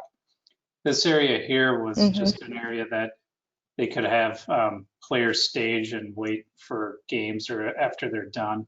And then they can walk through this area and leave or come and go as they please. Yeah. Might I add, I thought the 10-foot seating area he was talking about was on the right side of the courts. I didn't realize he was talking about through the middle of the courts. Actually both, Ms. Sims. So on the right side of the courts, there's a 10 by 20 seating area. And then through the middle, there's sort of like a 10-foot walkway that I guess could also have benches or something, or chairs or people to sit there. But he's saying that the 10 by 20 seating area on the right side could be done away with, or that 10-foot in the middle could also be narrowed to 6 feet. So those are just some options. Yes, we would have no and we don't have to objection make those solid decisions tonight, but those are some ideas that we can move forward with. Of course. Yeah. Yeah, those are so all I've got ideas a couple where other, we could lower the cost. Yep. I've got some other council members with questions for you, so hold a second here. I'll go to Councilmember Funk and then Mayor Pro Tem Bourbeau. Yeah, this is probably a question for Nick first, but can you clarify in the diagram that we're looking at now, the light blue line or aqua line versus the red line that is to its right? Sure. So the aqua or cyan line, that is the fence line with the little circles around it, so that would be, it would jog around, and then it would jog around this little seating area as well, and then come back. The red lines are just they're just dimension lines, so they just show 138 feet from this point to this point. So the red lines are just dimension lines. Oh, okay. So that space is land that's there, but it's not part of the project in effect. Correct. Yep. Just a label on the drawing.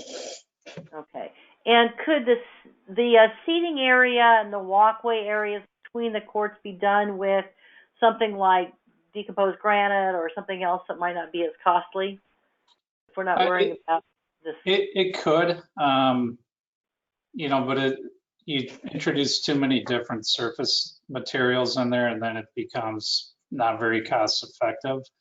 If you were to do like a 4-inch concrete slab, if we were able to do that, and I might add, Mrs. Sims also mentioned about the testing that needs to be done out there. So we would need to have a geotech testing, know what the resistant value and how strong the soils are, and that would help us with the pavement design.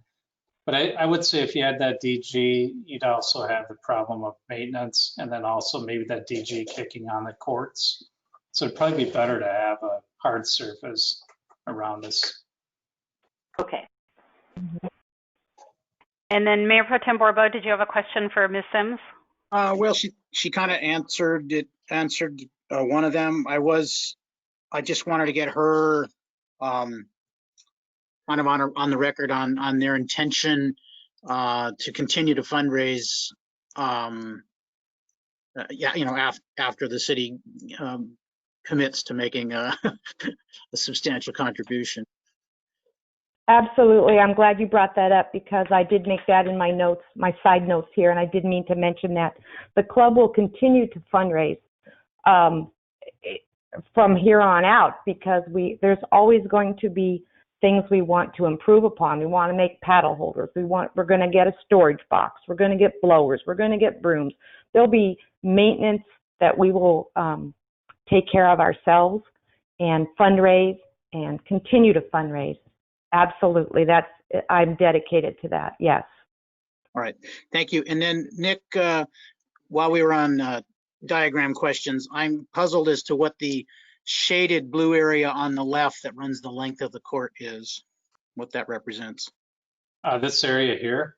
Correct. That's a sidewalk area. So just be access concrete that's shaded as concrete, similar to this 10-foot area through the middle. So that would be access. So there'd be a gate here, showing right now a gate in this area. And, that would allow access to these courts.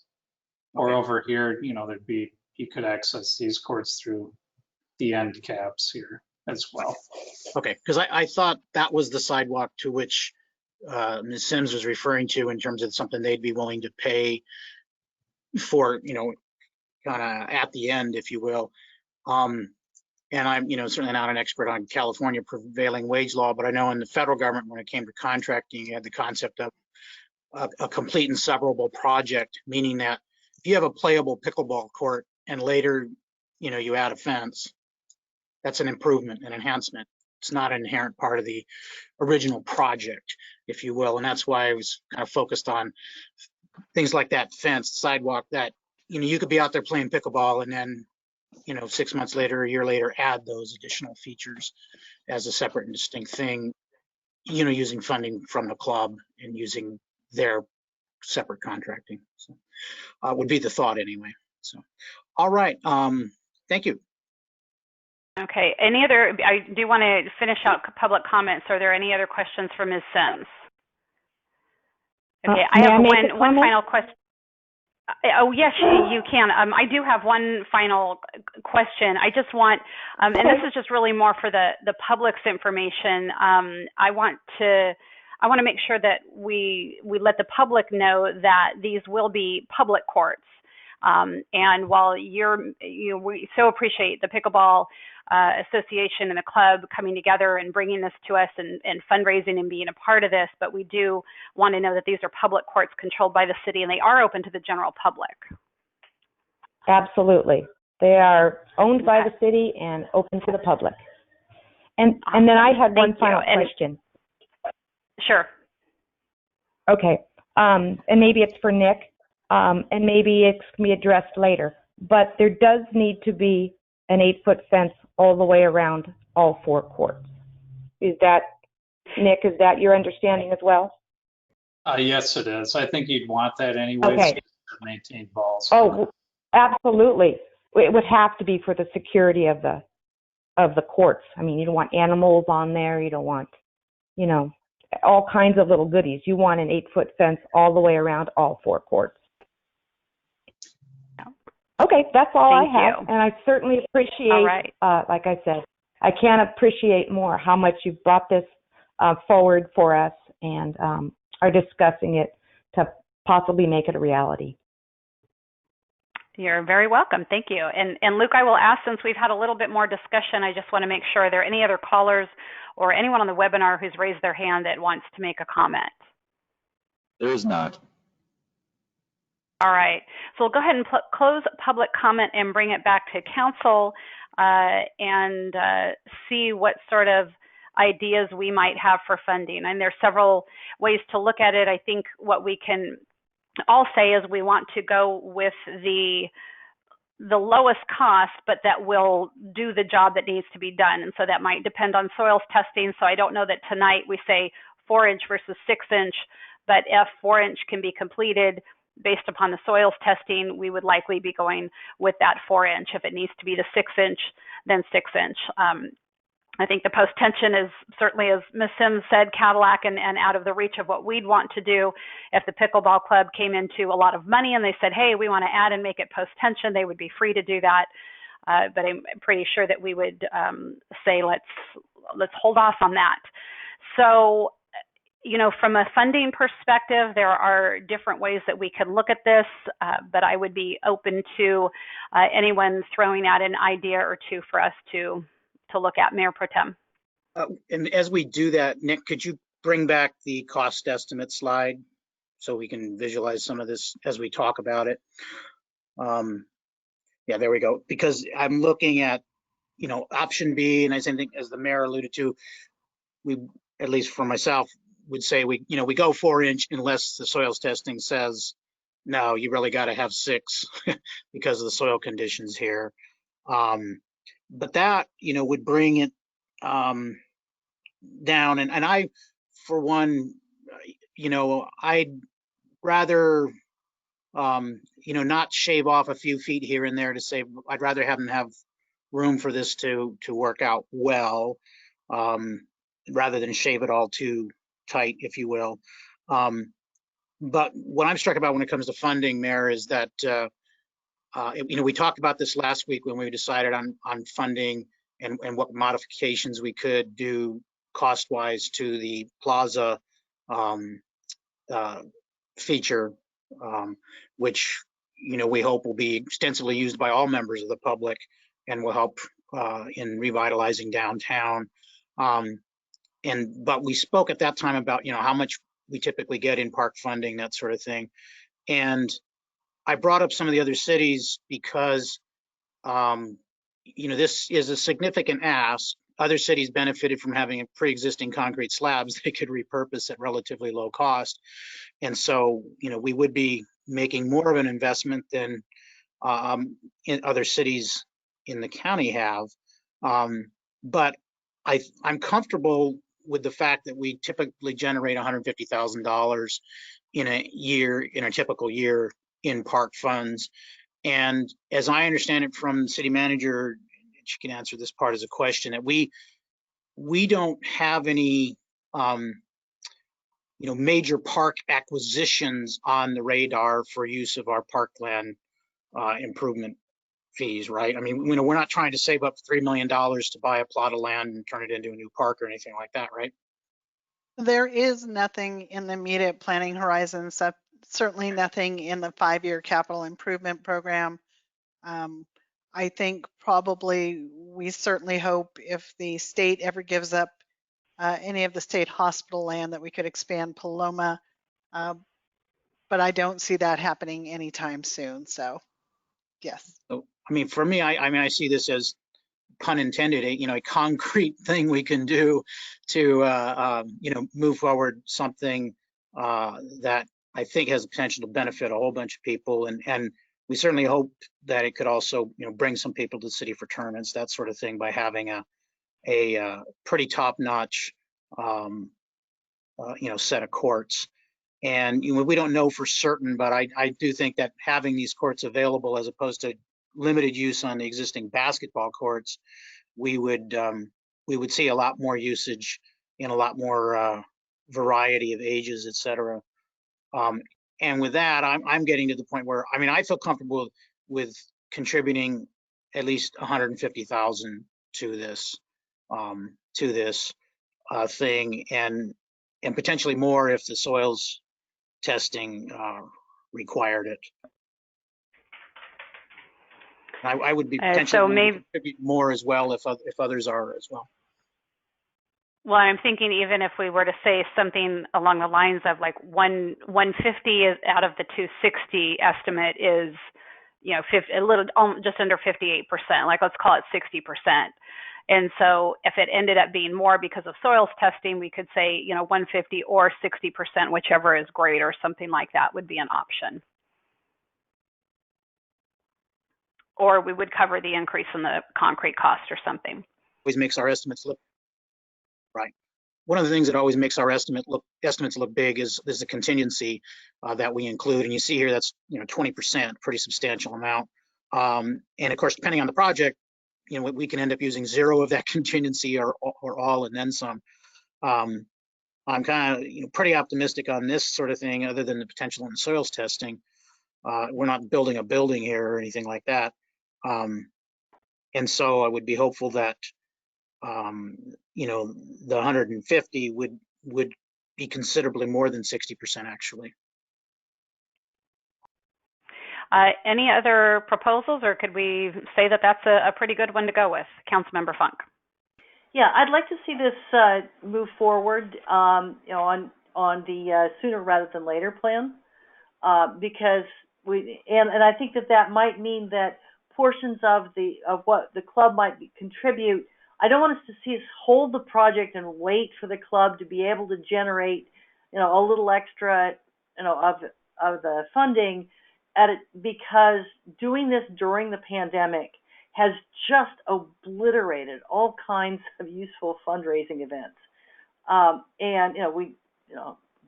The police chief, former retired police chief, did not get to dance with the stars, and we had all kinds of other wonderful things that we've missed out on, or that have become drive-ups or drive-throughs or things. So if we can backload the expectations from the club and make sure that this can go forward, just as a direction to staff on how that partnership is set up. I think that it's a very efficient use of land. And this is a spot of land that really, you can't play soccer on that piece of land. You can't do anything, that land is not being used in any functional way for recreation right now, aside from Nick's vehicles to getting some exercise. So I would like to see that. So am I hearing from you the 150? Yeah. You would be amenable to that? Yeah, I'd be amenable to that, and to something that might, if it's needed, to pick up a little bit more if the soils testing shows that it's a problem, so that the thing can move forward. Okay. And so, Rochelle, if tonight we already give you direction along that line that we'd like to contribute 150, and if the soils testing comes back that the concrete needs to be thicker and the crust is going up, we could have some conversation about what percentage of that, or if we might pick up all of it, something like that. We could talk about that down the line. We don't need to make that decision tonight, or do you want us to make that decision right here? From what I've been hearing from the Pickleball Club is they would at least like a number being appropriated. So we can't do that tonight, but if you told me 150,000 tonight, I could bring it to you. It might be probably too short to get on your next council meeting, but the first meeting in July to appropriate the 150,000. January, not July. I apologize. Barbara, I think, just had a heart attack when you said that. Sorry, Barbara. First meeting in January, we could bring that appropriation for you. And then hopefully that might give us some time to get some soils testing done, and we'll have a better idea what we're looking at. I do want to piggyback on what Councilmember Funk alluded to, though, and that is I as well want to be able to move forward on this, and so we get moving in the process of refining costs and get to the point of doing engineering work, et cetera. And I don't want to, wait another year while they're out trying to raise more money. So I'm looking for that way to kind of keep them on the hook to raise money, but get the thing moving. And I think that getting it moving will make it easier for them to raise money as well. I think you're right. So is there any other discussion by council, or can we make a motion? Councilmember Fonzie. Just a quick question. This would be for Nick. That we've always talked about 4-inch concrete or 6-inch concrete. If we find that we could do it with 5-inch or some other oddball number and save a little money, do we have to go with the 4 and the 6? No, I wouldn't recommend that. I would recommend we get a soil boring out there. I'm sure Midcoast can do that and give us a pavement recommendation. And then we'll have a better idea what that pavement section would be. The other thing I was going to mention too is, we'll continue to look for ways we can maybe reduce cost. The sidewalk on the left side of the courts, maybe that's something that we can reduce down or things like that. But we'll work with the pickleball club to find a really good design and with some cost saving measures, hopefully. Thank you. Perfect. We'd really like to get this going as soon as we can. This is going to be a year, I understand, where we don't get a lot of rain, which has its good and bad points, but for the pickleball court, it might be a good thing to get this engineering done and start to get that concrete poured as soon as we can. So I'd like to make a motion that we go ahead with the $150,000 that was proposed by others. Actually, we don't need a motion. So I'm just going to say, Councilmember Newsom, I saw your hand up. Did you want to say something, or are you just like, I'm in favor? I'm in favor. All right, everybody, do we have all 5 of us? Consensus? All right. Rochelle, Nick, anything else you need from us? No, we're good. All right, wonderful.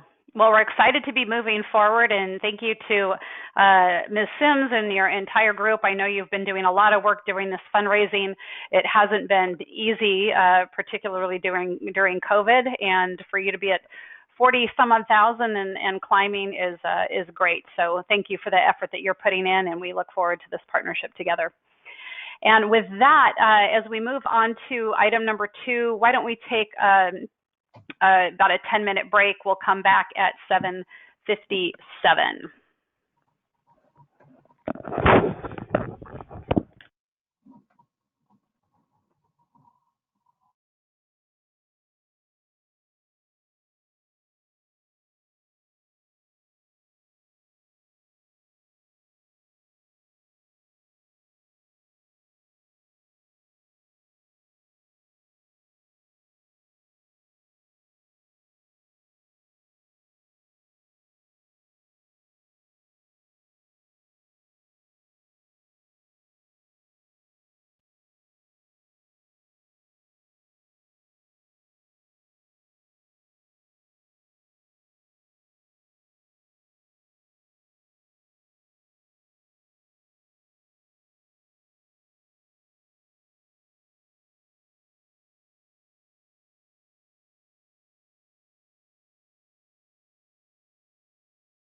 I think I must be on line 1.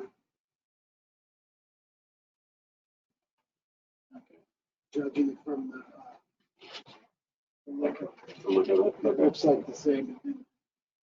Oh, okay. Perfect.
We're at 7:57 if we want to turn our cameras back on and reconvene.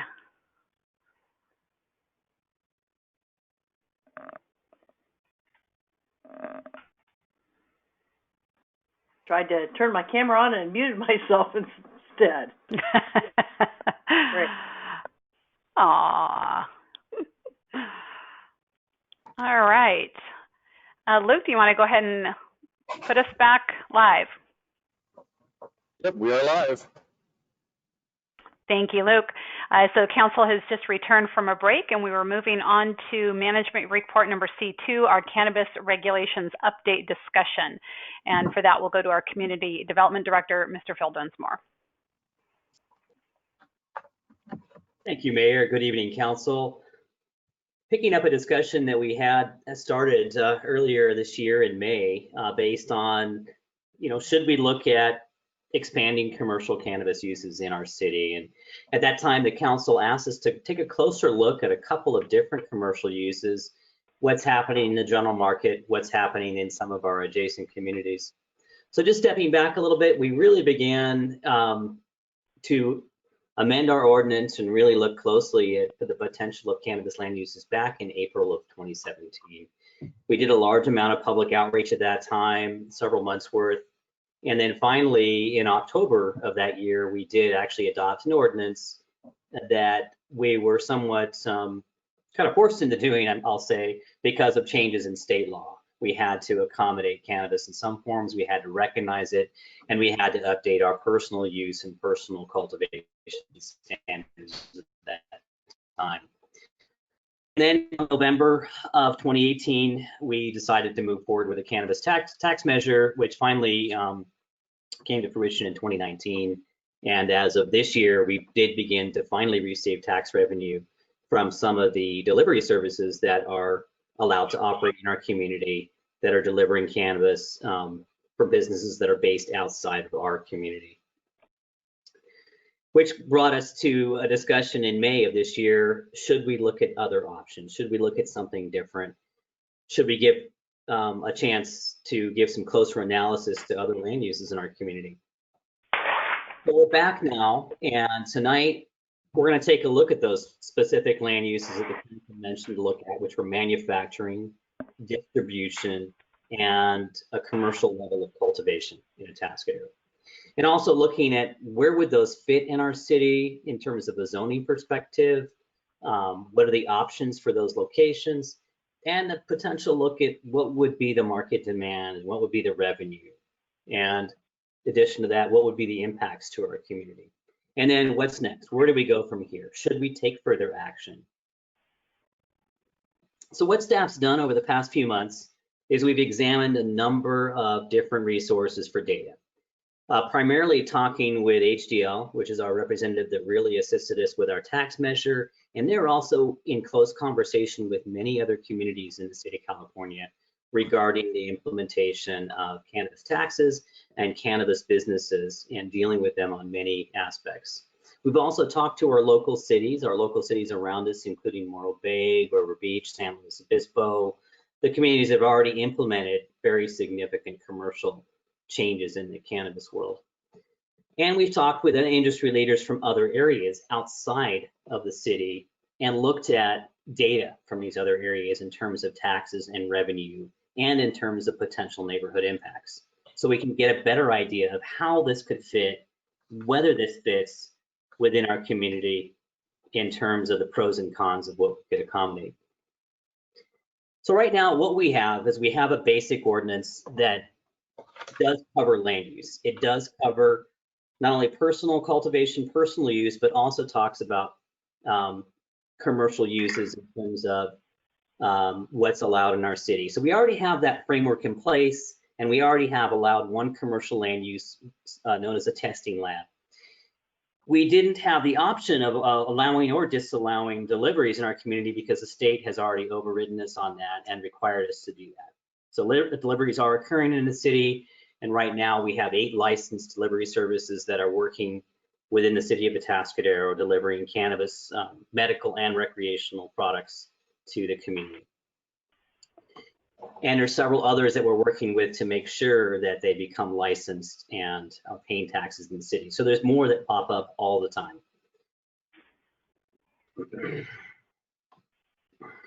So in terms of that regulation, which is Chapter 9, it's part of our zoning regulations.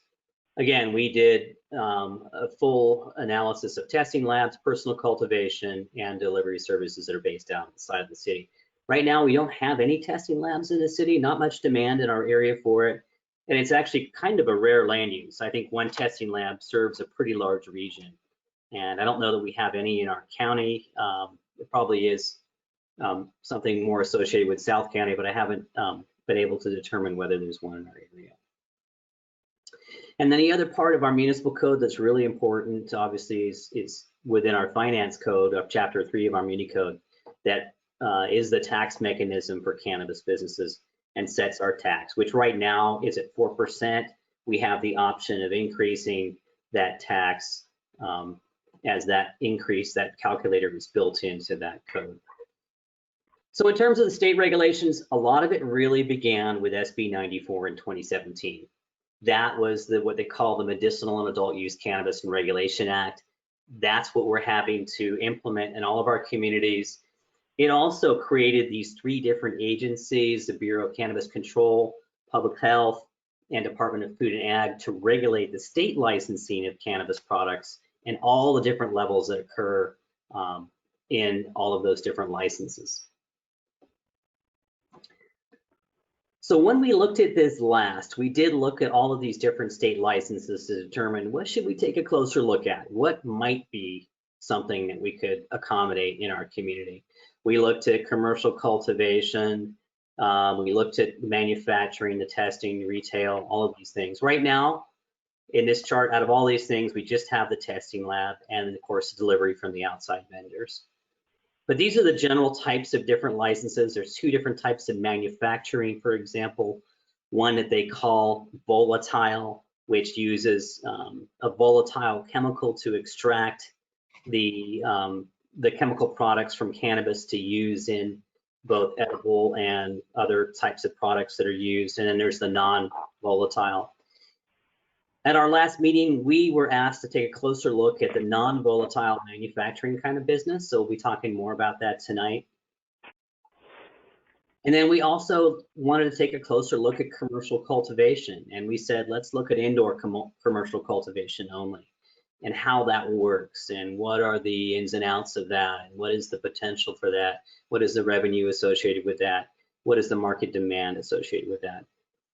And then out of all of these, we also decided to look at distribution, which now that we've actually done a lot more research, distribution is kind of interesting. It's not very often a standalone land use with a building. It's actually combined with a manufacturer or a cultivation site as a single license that's combined with those so that they can actually move the cannabis from one site to another. Kind of an interesting situation. But there is storage facilities where they do store some product, and that can also include a distribution license. So this chart basically shows where we kind of decided to go in May, looking at non-volatile products, looking at that indoor commercial cultivation, and potentially looking at that distribution. What at the time we thought was a distribution center, but the reality is that license is really combined, as I mentioned, with the manufacturing and cultivation. With the others, we just decided in May to not change the ordinance and potentially continue to look at that in a future date. Because we're not under any timeline to change any of our codes right now. We're not required to by the state. So this is solely at the discretion of the council and the community, wherever we decide to go with any of these other changes this time. There's been no changes to the state law since we've looked at this last. And this is primarily based on what we think is right for our community. What I do want to do is just go over a basic kind of look at the supply chain. I found this graphic and I thought this is perfect to kind of help describe how it all works. Obviously, this is a plant that's grown, so it has to be cultivated, whether that's done outdoors, as it is in a lot of the unincorporated areas of our county, or whether it's done indoors, or whether it's done with what they call a mixed situation, where they do it indoors, but they have skylights or they have natural light that's able to go through the building, and they have lights to assist that process, and they call that a mixed cultivation. From there, a distribution license allows them to move that product to either the manufacturing or the testing lab. Can go either way, but everything must pass through a testing lab before it enters the market. So that distribution license allows them to carry it from these different areas through testing, through to manufacturing, through to delivery. And then finally onto the retail end, which can either be medical or it can be what they call recreational, to be sold at the local stores or to be delivered or to be used for medical products. And then finally out to the retailer or the consumer.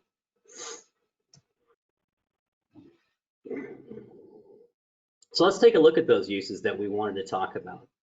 Manufacturing. So what non-volatile means is using compounds, using products put together into something that's either a topical, medicinal, or an edible product. That can be for both the medical or the recreational market. That can include products that are both CBD, which is the cannabinoid product, which is a non-psychoactive, or it can be THC, or it can be a combination of the both. Many different products, skincare products, hair products, animal products for that matter, have been derived from this product. And so there's many different chains of manufacturing that are both in the drug side of things or in the other industries that included the hemp industries, which are not even regulated by the state. But a lot of industries that fall under a manufacturing use that use cannabis products, whether it's a THC product or a non-THC product. So there probably is, some potential where that might fit in Atascadero. Now, what we've been hearing as we've been talking to folks is there's just not a lot of demand for manufacturing uses unless there's a very large commercial area or there's a very large retail market in terms of the recreational market. But there still might be. So I think it's something that certainly worth looking at.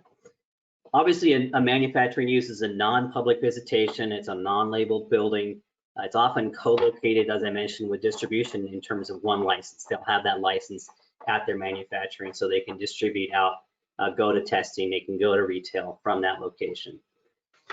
These businesses are not typically a very big business. They're typically in a smaller commercial space. They have a small job base, not high-paying jobs for the most part.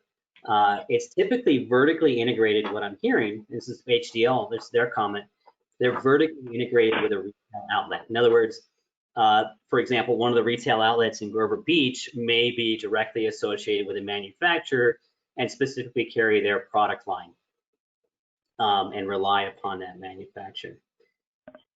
In general, what we found through our research is manufacturing account for about 25% or less of the total market and tax revenue.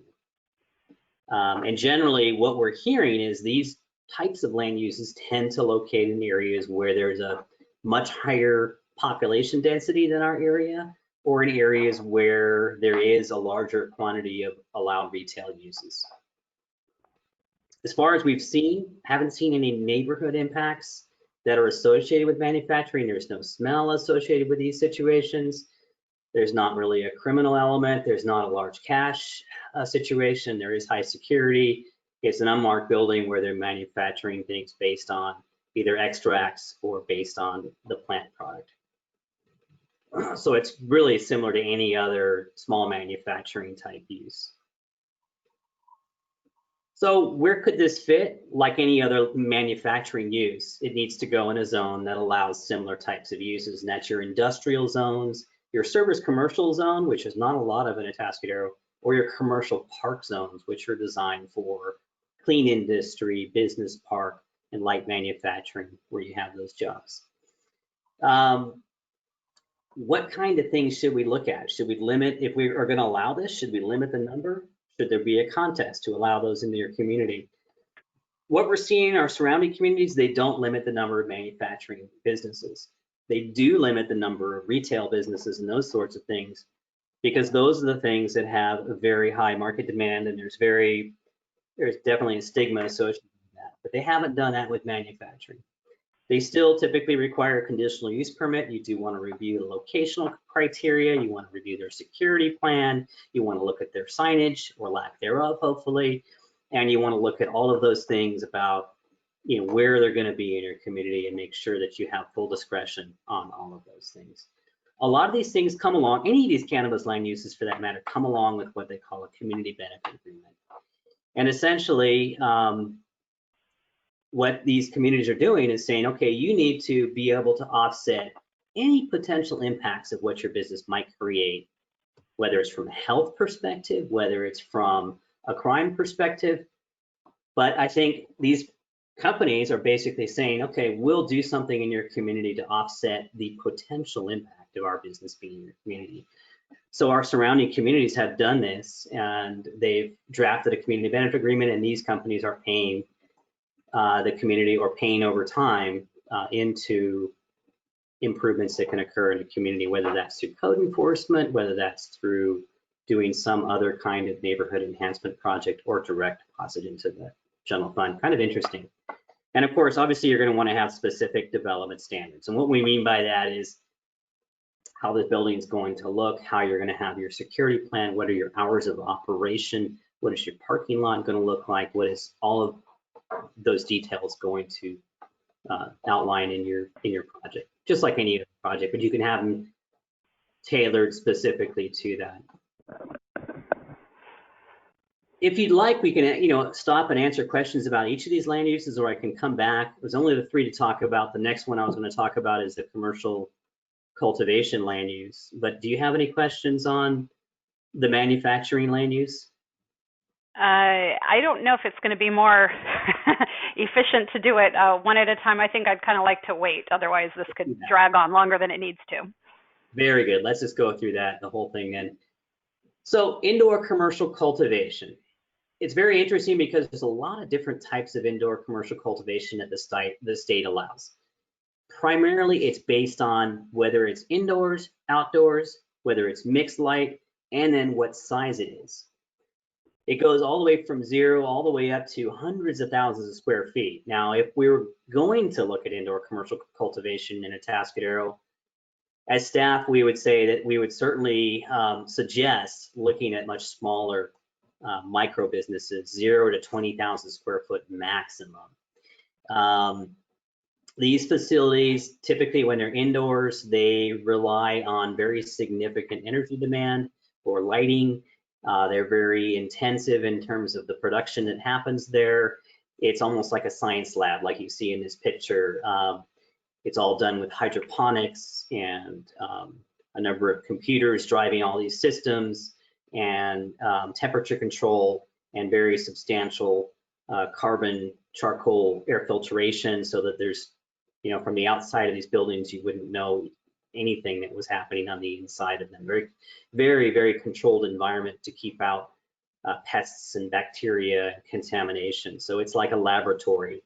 That's how these tend to operate. But again, there's all these different licenses, and what you can do in your community is you can restrict it based on license type to match what the state does. So you can keep these facilities small, and that keeps the potential for neighborhood impacts much lower, and then you don't outcompete what's happening in your industrial districts, so you don't lose your industrial land to all of the cultivation. Now, similar to manufacturing, what we are hearing is there's not a huge demand for cultivation within our local cities. There's a lot of it out in the unincorporated areas of our area because they're able to do it on these large agricultural properties, and they're able to do it outdoors. When it's outdoors, it's a very low startup cost. It does have much higher neighborhood impacts, obviously, because of smells and security and visual appearances. But that's where the highest demand is, just because of the fact it's easier for these folks to get a startup on that. They have a big property. And in fact, there's many of these farms that surround us in Atascadero that are outside of our incorporated city on the east side of the Salinas River and all the way out to Creston and beyond. That's what I understand from the county. I haven't seen any of them, so obviously they're doing a good job of being invisible. But in terms of the indoor and what demand there is, it seems to be marginal. There aren't really any that I know of in our area. There may be one that coming together, beginning to see more demand there after they've had more of a retail market. But it's generally the very high startup cost that is the challenge there. And I think all the things I have in this slide I already talked about, so I'll skip that. So some of the considerations, if we were going to entertain that into a code, would be, again, looking at zoning. Where would these fit?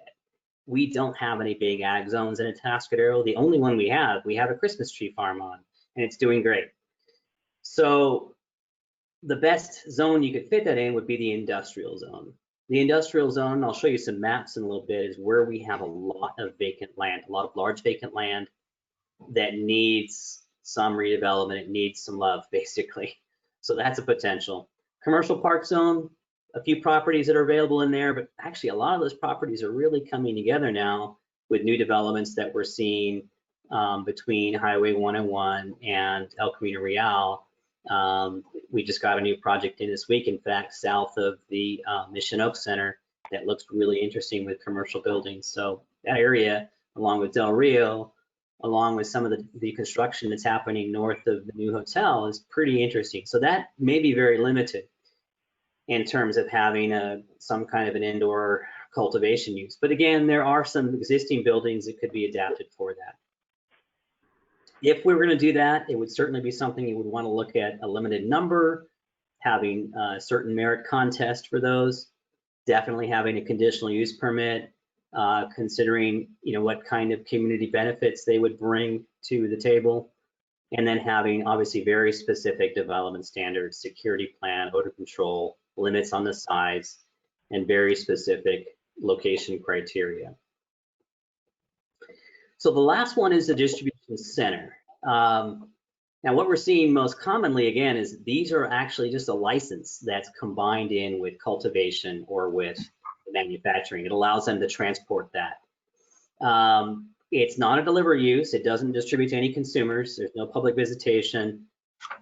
It's a combination license. There are some scenarios where a distribution center is itself where they have storage, but they're typically directly vertically integrated with another land use. Again, these would be allowed in very similar zones to the cultivation manufacturing. They need specific property development standards, but again, it's not a high demand use. It's not a high tax revenue use. It's simply one of these things that they need combined with their business to make them able to move the product around. So looking at zoning, we take a look at our maps.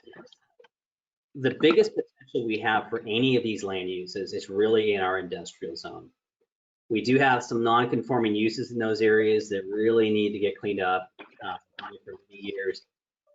When we talk about our industrial zone, our largest pieces are actually out on Sycamore Road, but unfortunately they are under ownership of the Atascadero Mutual Water Company, and so it makes it challenging with private development. Although some private development has been able to occur on those properties through leases, long-term leases, and other things. The very, very thin strip of industrial we have that's historically along Traffic Way, because of its close relationship to residential, probably not the greatest location for some of these uses, but there's some much larger industrial locations along Via that on both sides of Via Avenue have historically been underutilized for many, many years. And so that would be a prime target to see some new industrial growth, some new industrial buildings that potentially could be spurred by these land uses. So taking a closer look at those properties, a lot of our industrial zones vacant. So when I look at this larger sort of hourglass shape here that spans the Highway 41 area and kind of borders the Salinas River, all the way from the existing Sycamore Business Park there, which is completely full, by the way. That's really high demand to have that. Love to see that expanded.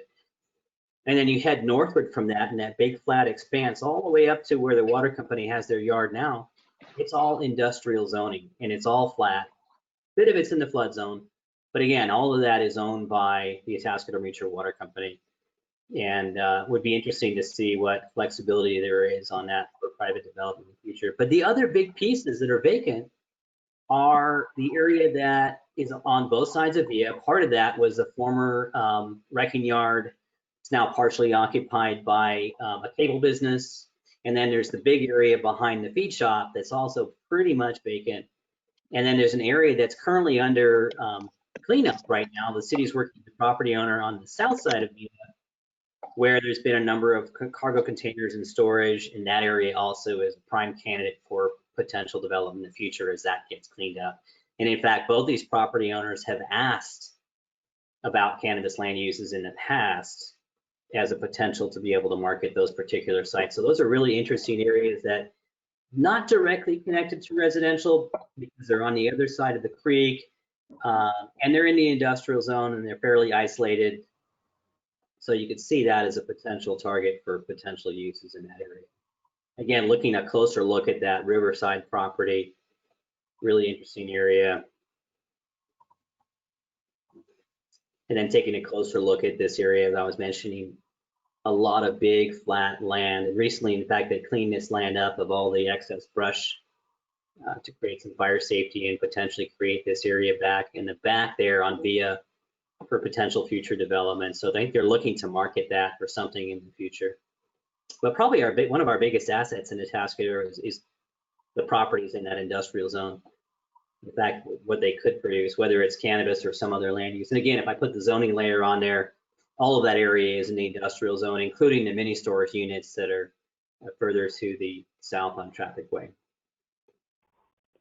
Now we look at the commercial service zone. We bring that up because there's some potential there, but those parcels are really small. They're located adjacent to retail and residential. Perhaps okay for a very small cannabis facility, small manufacturing, small similar use, but not really large enough for any kind of large indoor cultivation or manufacturing. In addition, that entire area is nearly 100% occupied.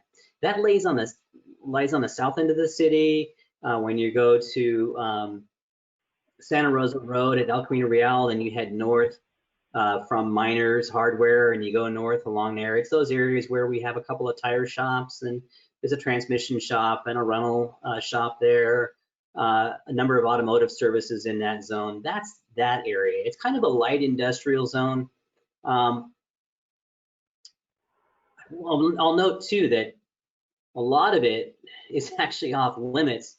What we have is we've got these buffers. I failed to mention this earlier. We've got these big buffers shown on here that really show the distance between these particular locations and any school, park, youth center, daycare center. Those are all the things that these cannabis land uses have to be at least 600 feet away from those things. And you can see on this map here, that orange colored bubble, most of it covers that CS zone, taking it out of potential for any cannabis land uses. And so you look at that area, it's all of those buildings, those commercial buildings that already exist there along the freeway there, full of all of our finest mechanics in the city.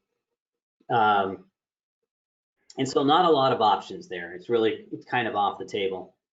We look at the CPK zone, that's primarily along North El Camino Real. It's definitely suitable for medium-sized manufacturing and indoor cultivation, or if we ever went to retail sales. It does have currently a significant amount of underutilized land. On this map, it's that pink area, and then again, you can see those buffers. A lot of them don't really cross over into that particular area from the parks and schools and youth centers that are in that particular region.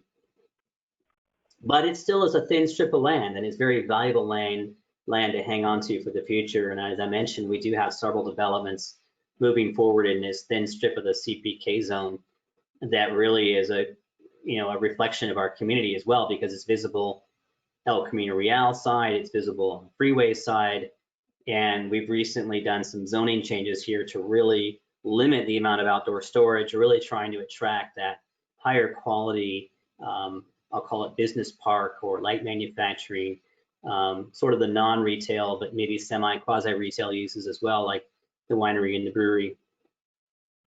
And we're starting to see that interest now, which is really, really good. But there still are some vacant lots in here. There's still some buildings that can be converted for other uses, and there's still some potential. Now, lastly, what I want to bring up is, and what other communities are doing is, rather than say, we're going to allow this cannabis land use in one of our zones, they're going to say, we'll allow it in that zone. We also want you to adopt an overlay zone, especially for that.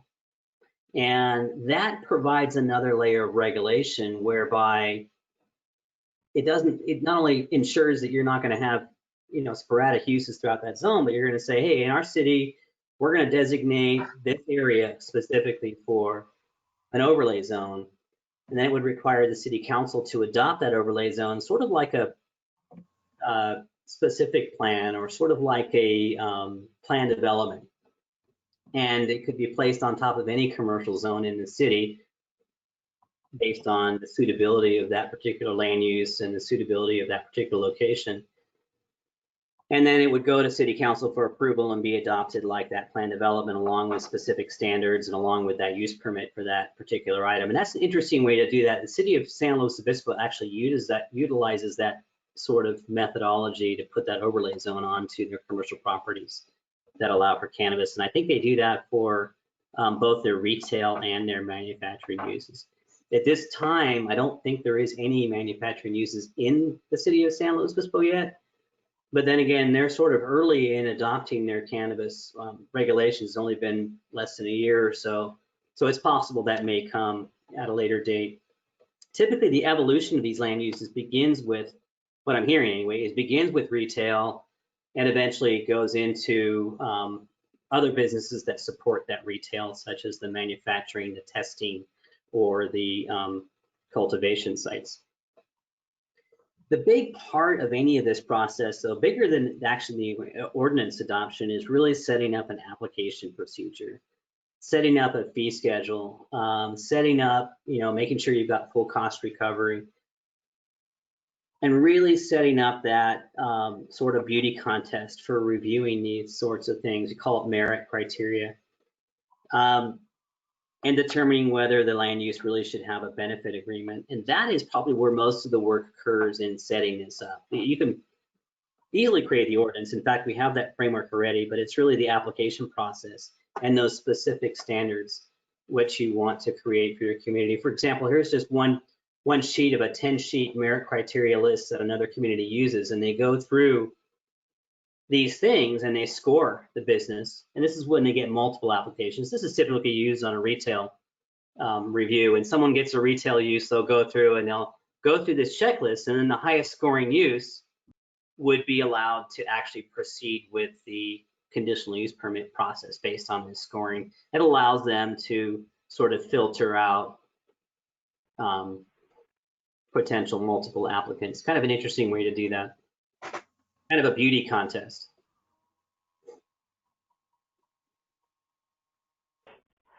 Oh, interesting thing is too, a lot of these communities will charge substantial costs, really trying to go after full cost recovery and assuming that, sure, maybe there's neighborhood or community impacts. So for example, in Grover Beach, they have a significant application cost, and they wrap it into what they call a regulatory fee and a renewal fee that's annually. Based on different land uses, it's between $5,000 and $20,000 a year. City of SLO, they have an initial application cost based on land use that goes from $7,600 to about $23,000, and then an annual renewal fee that's anywhere from $70,000 to $94,000. Pretty substantial, based on the type of land use. So pretty significant.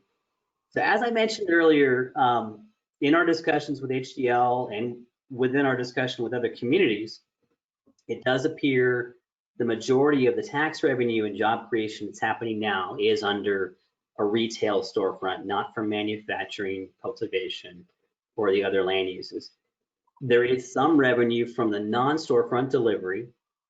As I mentioned, we have taxed and licensed 8 of those, and we've only seen about a half a year of that income. So it's fairly small so far. But unfortunately, because those non-storefront locations are not located in the city, we're not getting the point of sale tax revenue, but just the cannabis tax revenue, which is the 4%. But it's still something, and that's good. That's at least something that we're getting, and we don't even have to deal with the businesses in our community. So that's quite valuable. And again, there was much less revenue from manufacturing or cultivation within small communities. But then again, there's a lot less visibility from those businesses. And with that less visibility, is there less impacts to your community? Some would say maybe that's the case, because then you don't have that perception.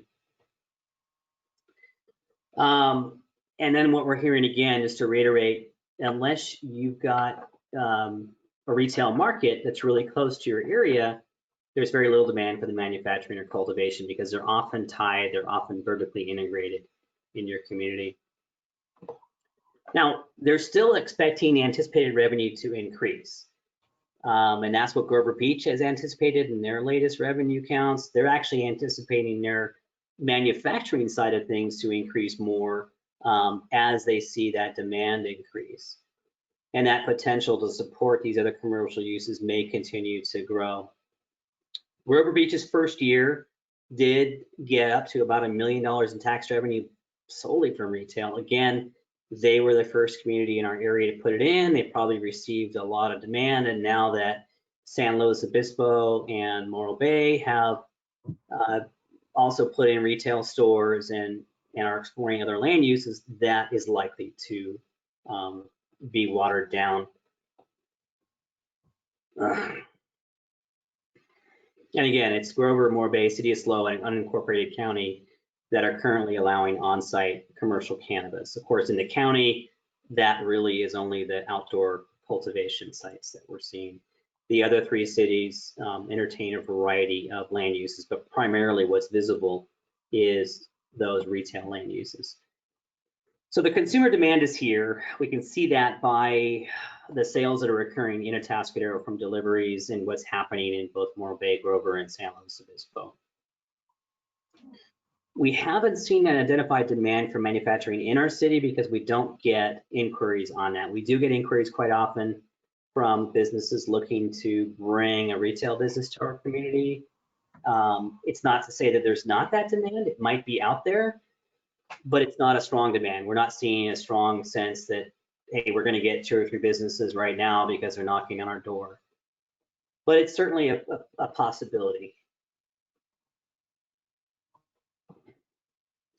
So really, I'd like to end this with sort of a few questions, and we don't have to obviously make any decisions where we're going tonight. I think this is certainly something that takes careful consideration, and we should take as much time as we need.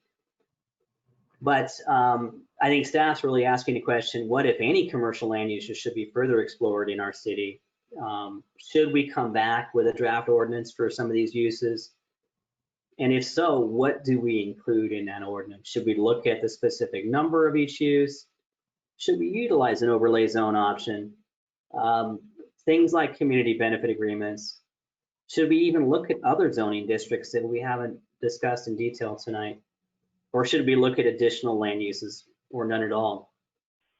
And we're certainly happy as staff to bring back additional data, additional analysis. We haven't brought you things like looking at health analysis and things like that, because what's happening is it's already here in our community. And I think there's a lot of information out there, but what we're finding is there's a lot of competing information. And you could find the same thing, I suppose, about alcohol or pharmaceutical drugs. There's a lot of information, and unfortunately, there's a lot of misinformation. But we're certainly happy to bring back information from all of those angles and what might change in our community should we allow commercial land uses, or would it change at all since a lot of these commercial land uses are essentially already here?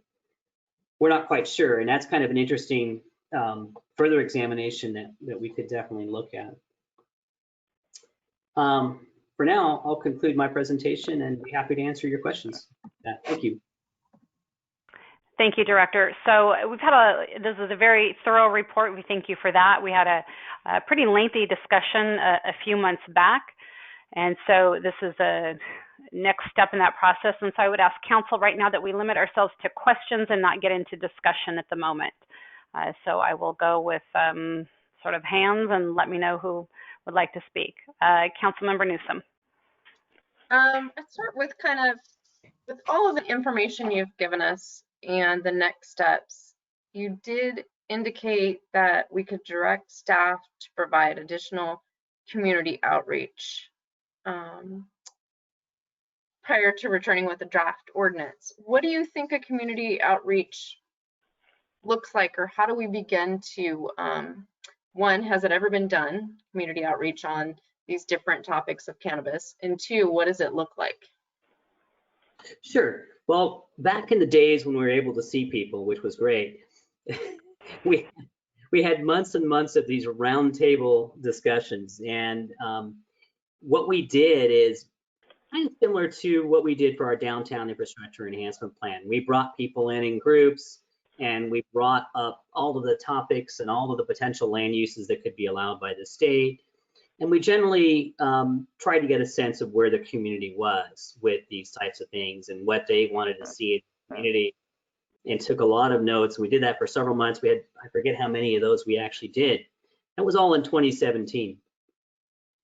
We haven't done a lot since then in terms of community outreach. And so we could do another broad spectrum of community outreach of just basically throwing it out there in terms of, you know, what land uses are available for state licensing. What does the situation look like in our county? What does our community want? What are the concerns? What are the neighborhood impacts? What are the potential, you know, issues that arise from this? And, you know, what should we see in our community? So we can certainly do that. It's probably going to be a lot easier after COVID. We can still certainly do it via Zoom and other meetings and invite people to the table to talk about these things. That's certainly a possibility. And I think next year we'll be starting our whole general plan. We'll be doing very similar sort of outreach things as well along those lines. And that'll kind of lead me into the next question as we start to have discussions about design standards for commercial build. How do we begin to incorporate this long term? Is that something that's being done when we start to do the general plan? Or is that something that we need to set aside additional staff time to determine what kind of standards would be in place when and if we choose to go forward? And I think it's really additional staff time. This is sort of really down at the micro level. This is really what you're talking about with municipal code and implementation. When we do the general plan analysis, it's a much bigger scale. You're looking at community-wide resources in terms of transportation routes, wastewater capacity, water capacity, air quality impacts. You're looking at, you know, where's your next housing expansion area? Where's your commercial expansion area? Whereas when you can also have, I mean, you could certainly include a policy that talks about cannabis land uses, but typically you don't drill down into the detail level. That's going to require that additional staff time to look at. In other words, what would be in an ordinance or an application process or in a fee study to accommodate these things. So it certainly is a higher level and an additional task, I'll say, for staff to closely examine. Thank you. I appreciate all the additional effort you've put into bringing us back more information. Thank you. Councilmember Funk. Yes, I too thank you for the very thorough report in the research that that we had asked you to do. I'm going to run my questions back to front through the packet. Starting on page 49, at the very bottom, there's a reference to the definition of daycare centers, and that this is, and it's one of many spots where we recognize that there's this buffer zone around child care uses other than home family daycare centers. But the listed uses, infant centers, preschools, extended daycare, school-age learning centers, these are things that don't have a big capital requirement and for which there is huge need in our community. So these are businesses that might develop in many locations. So if we were to proceed with some kind of ordinance that allowed for cannabis-related uses in an area that currently has no daycare centers within range, what if a new one develops? What if in the things that at Del Rio, one of the businesses wants to have on-site childcare? And then how does that affect other properties in that immediate vicinity? Mm-hmm.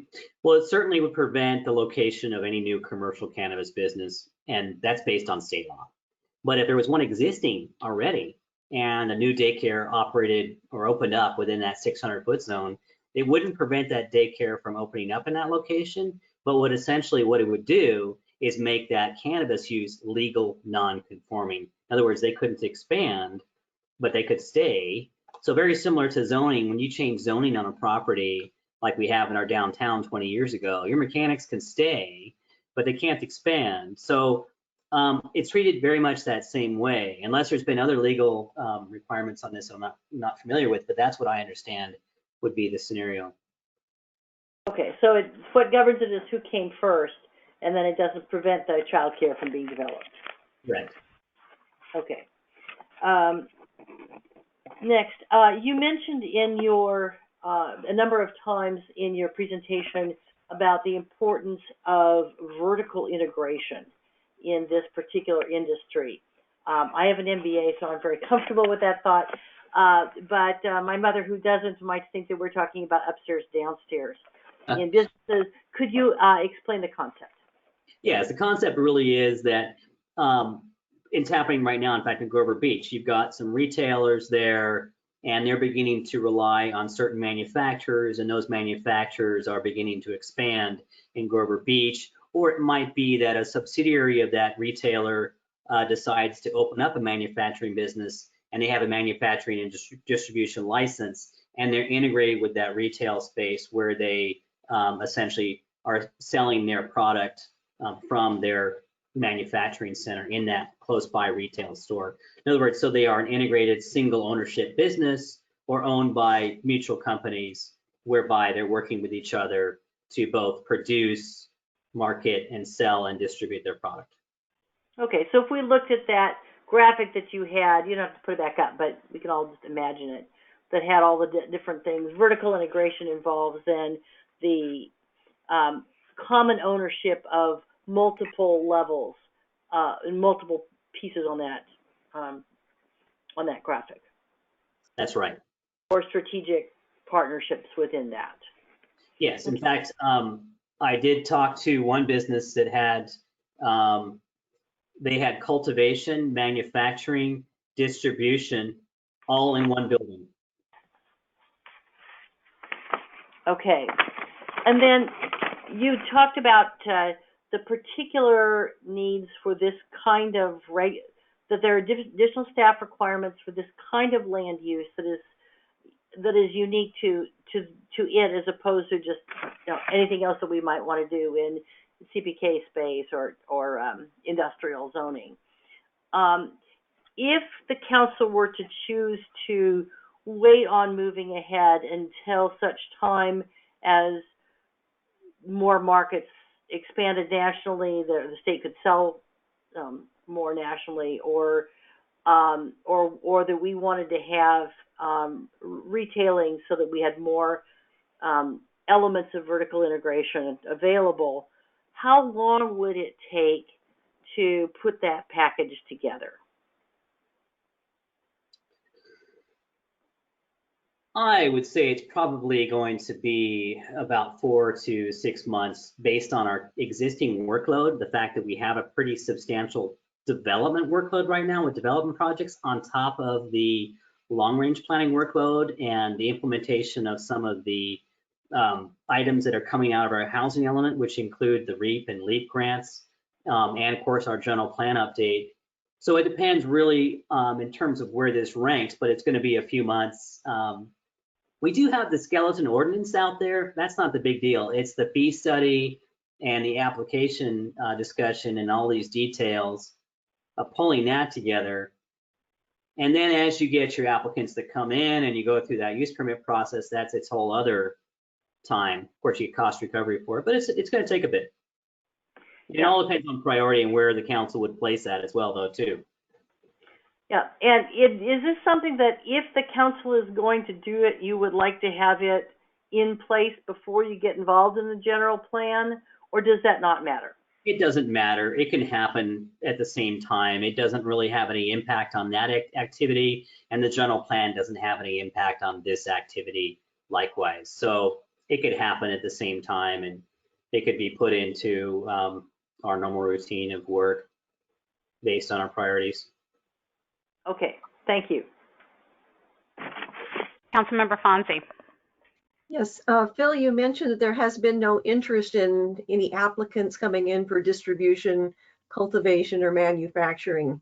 Is that the case, or we're only really getting people interested in the retail, if I understood you right? We've only been getting inquiries about retail. And not to say there's not interest in manufacturing out there, but it seems to be all that we hear from is the retail market. That's what I thought you meant, because if you're saying there has to be vertical integration, having these staff doing all this work for something that's not going to come seems rather foolish when we've got a lot on your plate and we have things that we need to be doing.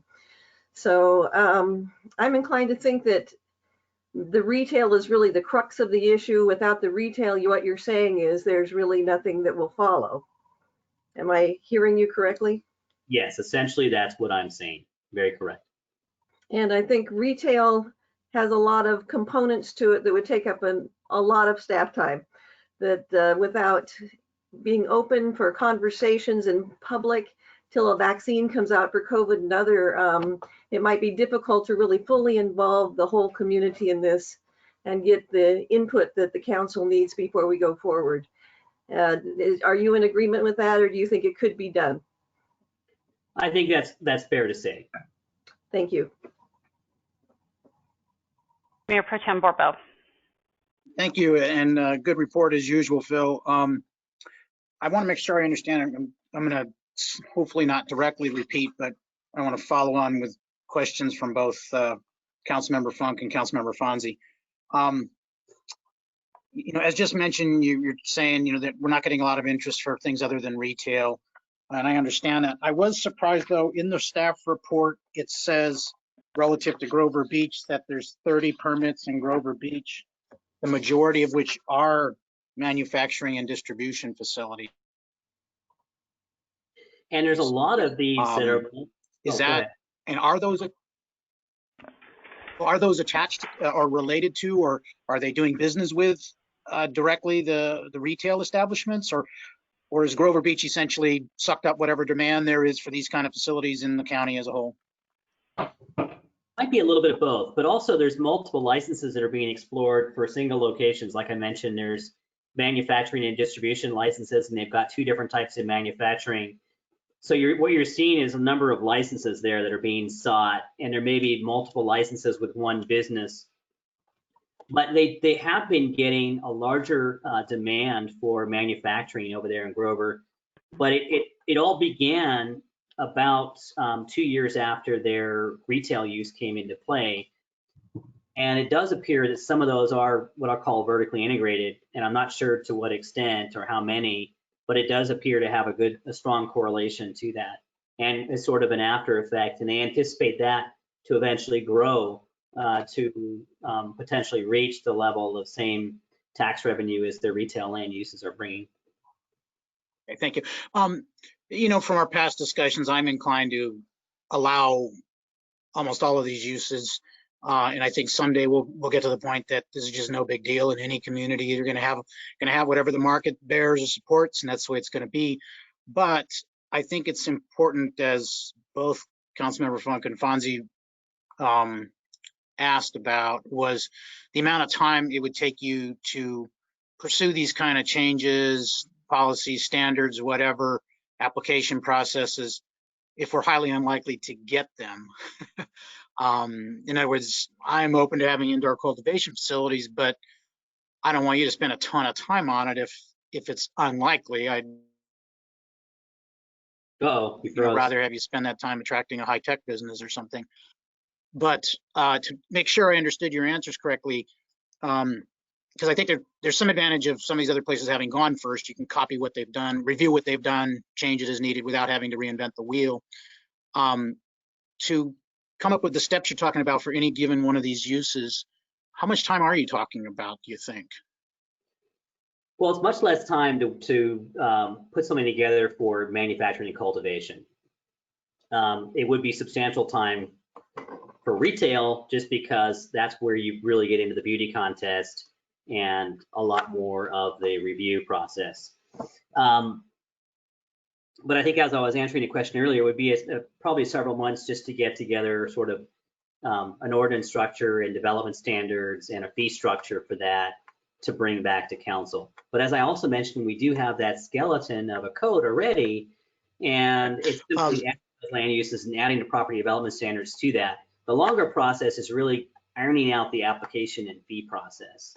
That's when I talk about several months. But in terms of the ordinance, you could start that and then get the other portions of the application process together and create an application window that is sometime later where you could open up that application window and see what you're going to get. So it depends how much we want to get into it. It's not really that challenging. You're right. There are a lot of other communities out there that do have good examples, and they went through a lot of scrutiny in San Luis Obispo City with this, and so they're a pretty good template to follow. But still, over there, it hasn't led to them getting a large attraction for manufacturing or cultivation businesses yet, but that could occur in the future, I suppose. Well, I'm struck by the size of these fees that you refer to, because fees are supposed to reflect the cost incurred, not just we can charge these guys a lot of money because of the nature of their business. And I'm struck particularly how the regulatory fees and the ongoing fees were so high compared to the startup fees. Yeah. I don't know. I mean, not that we necessarily want to be hyper competitive in this area, but I wonder to the extent that which, you know, them wanting to charge an arm and a leg is discouraging people from wanting to locate in the community. Possible, very possible. Okay, I have a couple specific question on here. In each of the categories, you talk about the community benefit agreement requirement, and I don't. It may not be necessary to get into this now, but I don't follow, again, because of the nature of the business. We want to extract money or services out of a business. I mean, we don't do this with liquor stores. You know, we don't do it with wine tasting rooms. You know, we don't ban banks and 7-Elevens because they get robbed a lot. I'm unsure, and maybe this is a city attorney question. How does one justify charging a specific business type just extra gimmies for the community based on the type of business? It is interesting. It's primarily associated with the retail cannabis business. And it appears to be common practice in every city that has allowed retail where they've asked for a community benefit agreement. And these cannabis retailers now are simply offering that up. It is interesting. It's definitely a unique situation, because I think you're right. If you look at your typical fuel station and convenience store, you're probably going to have a much bigger community issue with that, with a late night convenience store, than you would with one of these retail outlets. So it's interesting. Yes, and that's it's sort of just what they're doing. So communities continue to follow that pattern. Right. Thank you. On the last bullet on this slide, consideration of additional uses, retail, which is kind of the big thing, whether you're talking about either impact on the one hand or, you know, revenue on the other. But I'm interested in, and I was actually surprised in this staff report, because I misremembered, I guess, our last discussion regarding delivery services based in the community. Right now, we have 8 licensed delivery services. You know, they've come out and taken out a business license in the city of Atascadero, but they're based elsewhere. And you mentioned we're getting our 4% cannabis tax, you know, for that kind of delivery. What would we be getting if that delivery service was located in Atascadero? What would we be getting when they deliver to an Atascadero resident? We would also be getting the regular sales tax as a point of sale. So our portion of regular sales tax that you would get with any other taxable product, we would get all of that in addition to that cannabis tax. And right now, I think what's happening is when folks are having items delivered, they're simply going online, ordering and paying for their items online. And that point of sale is outside of our community. And then that delivery comes to their property already paid for at their door service. And so therefore the city is missing out on that particular portion of sales tax revenue. Right. And and that's the one that kind of sticks in my craw, because we know this is happening in our community. Our residents utilize these services, and we're essentially, by policy, asking the other cities to take the sales tax. Now, is there any other portion of the cannabis tax that our voters passed in 2018 that would come to the city, or is it just the 4% of sale price? Just that 4%. The rest of that tax goes to the state. And it's interesting you bring this up, because the reality is a non-storefront delivery business in your community is really going to be invisible. It's going to be the same exact impact as a delivery business that's located outside of your city. Whether it's in your city or outside, you wouldn't know the difference, because the reality is most of these businesses are located, well, they operate out of a very, very small office or a very small location, or they don't even have a location. So it's kind of interesting that you mentioned that. So it's something that if you're going to look at any of these things, that probably could be a consideration without much community knowledge or impact, while at the same time potentially having a more significant tax revenue potential. And that's why I bring it up. I mean, it seems to me it's the easy one that has essentially virtually no community impact, and yet it's saying you're going to do this business in our city anyway. We just as soon have you based here and generate the revenue locally. All right, thank you. I think the other questions I had are more in the weeds about the ordinance, and I don't think we need to go there now, about the draft language in the ordinance.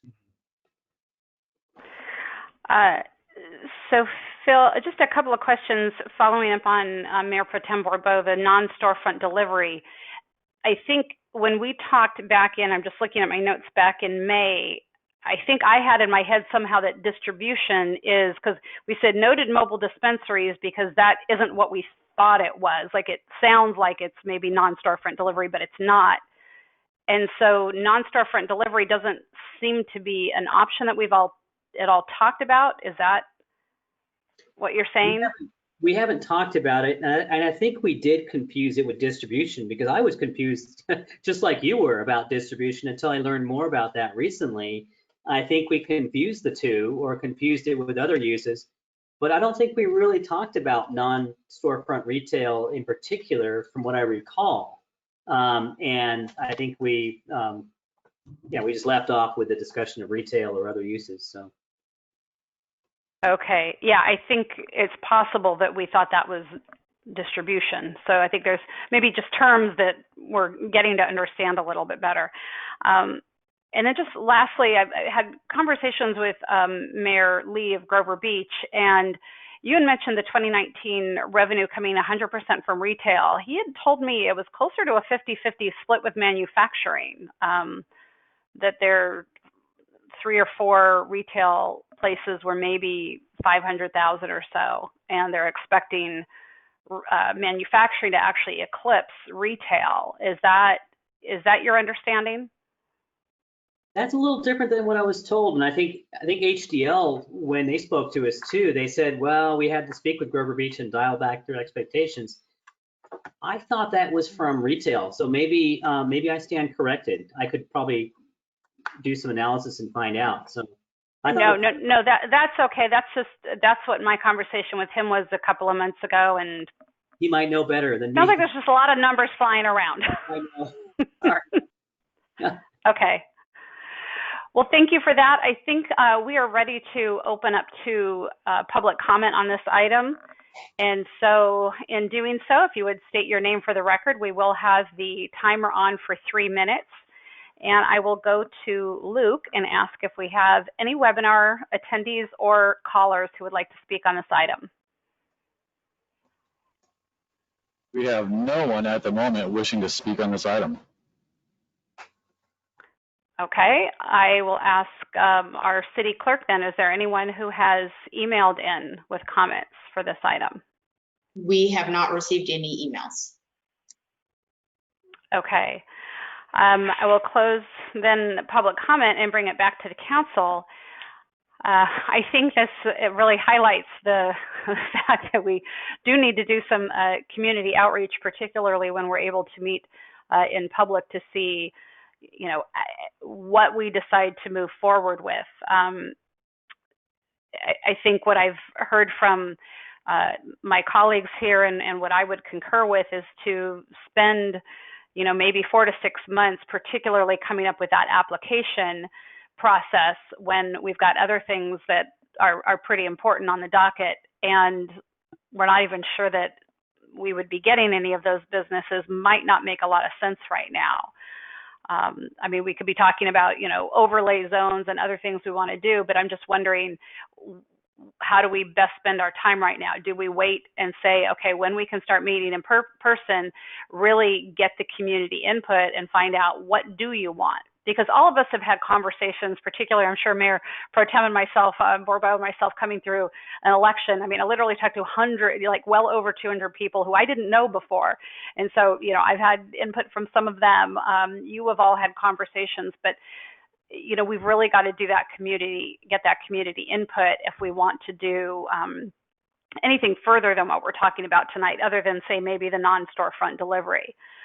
But with that, I will open it up for any conversation and see where we want to go. Councilmember Funk. Yeah, I'd like to pick up on something the Mayor Pro Tem Bourbeau said about the distribution or the non-retail delivery, or non-storefront retailing, however we're calling that. That does seem like a piece of low-hanging fruit that we might be able to grab and make that available. Phil, am I correct that we have had inquiries about that? Or, yes. Okay. So that seems like we're shooting ourselves in the foot not to allow that as a very low-key use and get the revenue from it.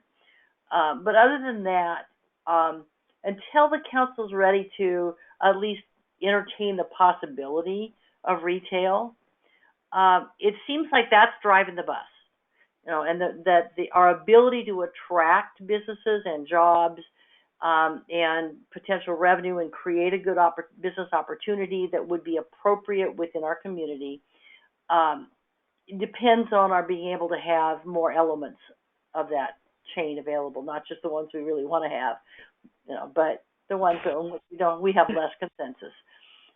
So it doesn't seem like it would be fruitful for those aspects of it to put a lot of staff energy into that. Particularly since the other factor here is if back in the economic study that Phil provided from Sonoma County, it was clear that the cultivation and the manufacturing work is constrained right now. Their market is constrained because they can't leave California. And this is probably a good environment for growing cannabis products relative to some other parts of the country.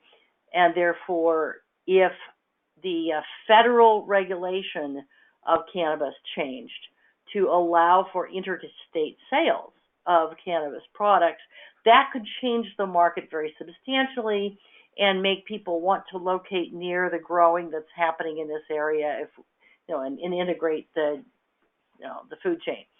So it seems like we have time to play with to wait for that situation to evolve a little bit, and to wait until such time as the council feels more comfortable being able to support the public engagement necessary to allow for retail cannabis.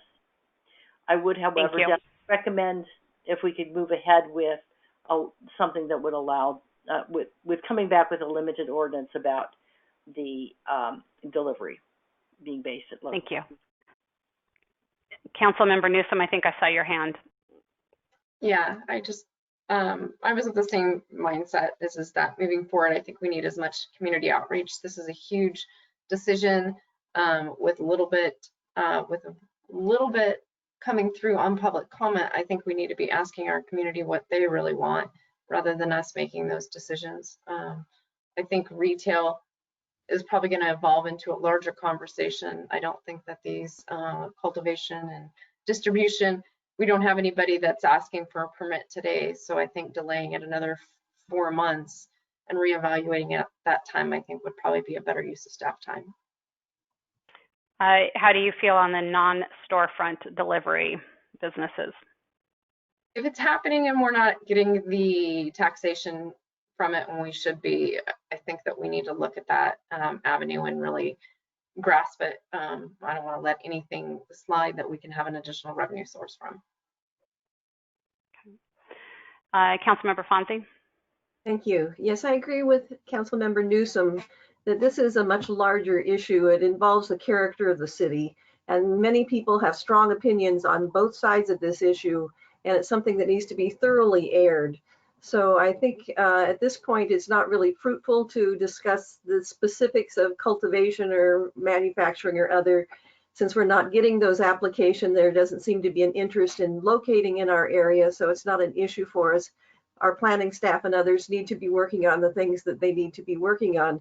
But I think it would be a good topic to come up at a later point and fully involve the community and spell it out in very clear terms what we're going to be asking them. For instance, when we asked, do you want a Walmart or do you not? And we voted on it. It was very clear what the people wanted and how it was spelled out, yes or no. And it needs to be spelled out that way and not go down into the weeds like we're doing and saying, do we want it in this zoning? Do we want to overlay? These are not the things that the public wants to get involved with at this point in time. And with the talk of vertical integration, it's really not a fruitful thing for us to be doing anyway. So in terms of the delivery, I have some questions about that. You know, if people are packaging up pot in their garage and taking it somewhere, it might be something we'd have to look at a little closer in terms of near a school or other issues. So I'm not sure how we would approach that. If it's not a big time spending exercise for staff, perhaps we could look into it. But if it is, I'd like to have it wait. Okay. So it sounds like we're probably in agreement with looking forward. Phil, if you could tell us like non-storefront delivery now that we have properly defined what that is, because I think we all thought that was something that we were looking at, but we're not. So is that something that you can easily bring back to us? Is it the low-hanging fruit we think it is, or is it applications and this 4 to 6 month process? And if so, you know, is it the potential of $100,000 a year in revenue, or are we talking, you know, $15,000 a year, and maybe we hold off on that as well until we look at the whole nut?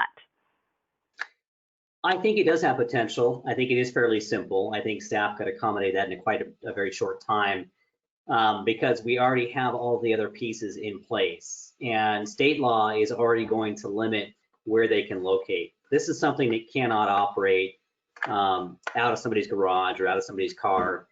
If they were going to do a non-storefront business in our city, they would have to get a state license and comply with all the state laws, in addition to complying with our municipal code and getting a business license and getting signed up for taxation. And with that in our community, we would have a closer monitoring of that business, in addition to the potential for having the point of sale sales tax revenue in addition to the cannabis tax, without seeing a potential perception issue about the community and having a non-public visitation area that could be located in the CBK zone, for example, in a small office or in a small office in a commercial service zone. So it does seem like something we could accommodate fairly easily. Typically, these would occur without the beauty contest and without a very substantial application process, very similar to what we have right now already on the books for a testing lab, for example. So it's a pretty simple change in our muni code. Okay. So do we have, it sounds like we have some consensus on that. Mayor Pro Tem Barbeau, do you want to make a motion, or did you have something different? No, I hadn't weighed in yet, and I just wanted to say, you know, I agree with the basic comments here, starting with Councilmember Funk, and that, I mean, I'm open to these businesses, but there's no point in spending the staff time on a low demand thing right now. But I do very much want to see us, staff, come back with something on the mobile dispensaries being allowed to be based in the city. And I think and while you're kind of open, like, hey, let's do it all, I think there's several of us that think that this really, it does change the character of our community, and there's got to be significant community input. And we look down the line when we can start meeting in person, and what does that look like to really engage the community. So I think that in the will be good. meantime, So, in the meantime, it's not worth the staff effort, and I think it would, correct. in that sense, be premature. And but other than the mobile delivery services, I do think we should move on that. No, not mobile delivery services, non-storefront delivery. Right. We got to be clear on this terminology. You know what we're talking Well, about, Phil, right? Non-storefront delivery. Yes. All right.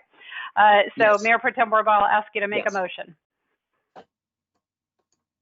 We don't have a resolution or anything, but I move that the staff come back to us with, providing the necessary guidance and rules for us to allow, what did you call them? Non-storefront delivery services. Non-storefront delivery. Yes. And I will second that. A motion by Mayor Pro Tem Bourbeau, a second by Mayor Moreno. Roll call, please. Councilmember Fonzie? Yes. Councilmember Funk? Yes. Councilmember Newsom? Yes. Mayor Pro Tem Bourbeau? Yes. Mayor Moreno? Yes, ma'am. Motion passes. Thank you. And now we are on to item number C3, our CDBG Trafficway Sidewalk Accessibility and Pedestrian Ramp Project Construction Award. And this will be our Public Works Director, Mr. Nick DeBar. Thank you, Mayor Moreno. My screen up? You can all see it? Yep. Right. This is just a street view of the project that we're talking about tonight. High traveled intersection, and I got some other exhibits I can show as I move on here. And normally this item is would be on consent, but there was a couple unique things that occurred after we opened bids. One, we had a bid request to withdraw a bid, and then we also had a bid protest. So that's why we're actually have this on management reports tonight. But just a little background on it. This project is actually one of our highest priorities for ADA accessibility in town. We've been looking at ways to fix this this intersection for quite a while. The funding is comprised of several cycles of CDBG allocations and reallocations. So it took a little while to get the funding to do this project, but we seem to have substantial funding now. And then another item is that we experienced some delays due to negotiations with the adjacent property owner for both permanent and temporary construction easements, as well as some of those modified frontage improvements to get those easements. So it took several months to finally work with the adjacent property owner on the northwest corner and the business that's associated there. This is just a plan sheet I took from the bid set, but it's kind of a little hard to see, but this is El Camino traffic way. 101 is over here. This is a northbound off-ramp, the alleyway. The muffler and repair shop is here in the associated vehicle sales, and then on the south side is Colony Deli. So we're looking at redoing all this sidewalk from basically Whiskey and June's around to the Caltrans right away on the north side. And then on the south side, the Caltrans right away actually jogs kind of weird like this. So we're staying out of the Caltrans right away. And then we're also replacing all this sidewalk along this area. Another view from the plan sheet kind of shows kind of the extent of that and how far out we're having to remove some of these areas, these dark areas here. We're removing pavement to transition back to the curb and gutter. And then at the end of this project, this is a striping plan from the plan set. This is one of the traffic improvements that we talked about for the downtown infrastructure enhancement project or traffic calming, was to add 3 dedicated lanes in the eastbound direction. So you have a dedicated left, dedicated through and dedicated right. Right now there's a shared through left and a dedicated right. So we're actually shifting this curb on the south side over 2 feet, and we'll be able to accommodate. It'll be tight. I'm gonna just warn everybody. These will be a little tight lanes, but they are 11 on the outside and 10 on the inside. So well within design standards. And then on this corner here, this is the one ramp that we've actually gotten some complaints about, and I know the council received an email about, but really regarding this ramp. And the right-of-way line is just basically squared off here, and there was really no room to do an appropriate ramp landing. So with that, we obtained a permanent easement from this property owner on the corner with the car sales. That's going to allow us to have a nice landing here for the ramp and really correct a lot of deficiencies that are along this corridor. So we actually opened bids on November 12th for the project. We received 6 bids ranging from just under $237,000 to a little over $319,000. The low bid was submitted by Arbor Corp, and the next low bid of $286,385 was received by G. Sosa Construction. And here on the bottom of that table are the actual bids that were received. So very competitive bidding environment. You can see, other than the low bid, all the other 5 bids were right in line with one another. But then there was a reason why that low bid was so low. Arbor Corp notified us that they had a substantial clerical error related to traffic control working days and made a formal request to have their bid withdrawn. They were off a factor of 10 on their number of working days that they thought they would have to have traffic controls. So clerical error, not an error of judgment. So, we determined it was material in nature, and if thrown out by the city council, G. Sosa Construction of Santa Maria was determined to be the next lowest responsive bidder at that $286,000 bid. And then on top of it, it seemed like we were just having a lot of wrenches thrown in the mix with this to try to get it awarded. But we received a bid protest by the 3rd lowest bidder, J.J. Fisher Construction, on November 17th. And the bid protest alleges that the 2 lowest bidders are not responsive to one of the bid items called mobilization. And the mobilization has a technical specification in section 10-2.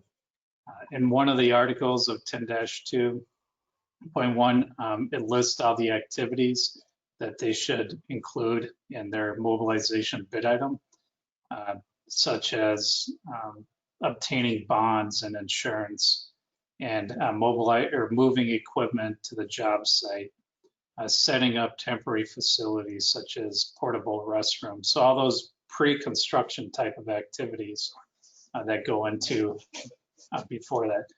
J.J. Fisher actually alleged that the 2 lowest bidders did not include cost for one of those itemized activities in that section 10-2.1. And that activity that they honed in on was designation of the contractor superintendent who will be present at the job site full time. So staff did review the protest and found that the protest really has no merit. One of the things is mobilization is widely known and universally known to be associated with primarily pre-construction activities, including identifying key personnel of the contractor. Back to this, you can even see in that designation I mean, it's not saying provide or, you know, all the cost of that superintendent, you know, during the construction, but designation, all you're doing is designating that contractor superintendent.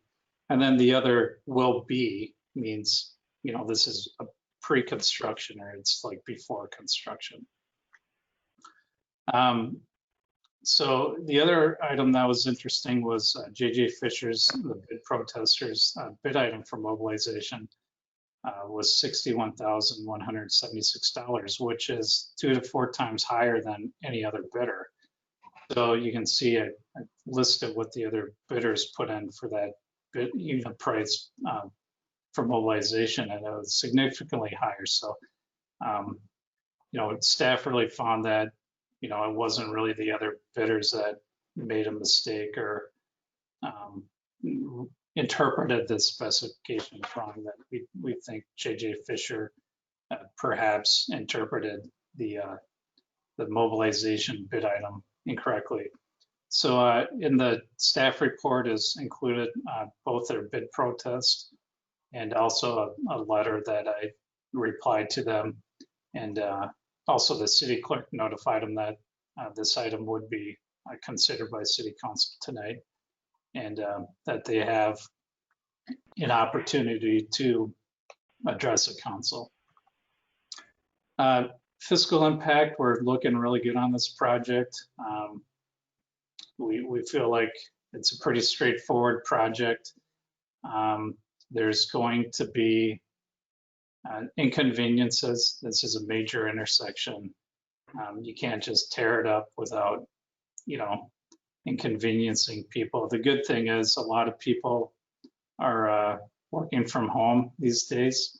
School's not in session.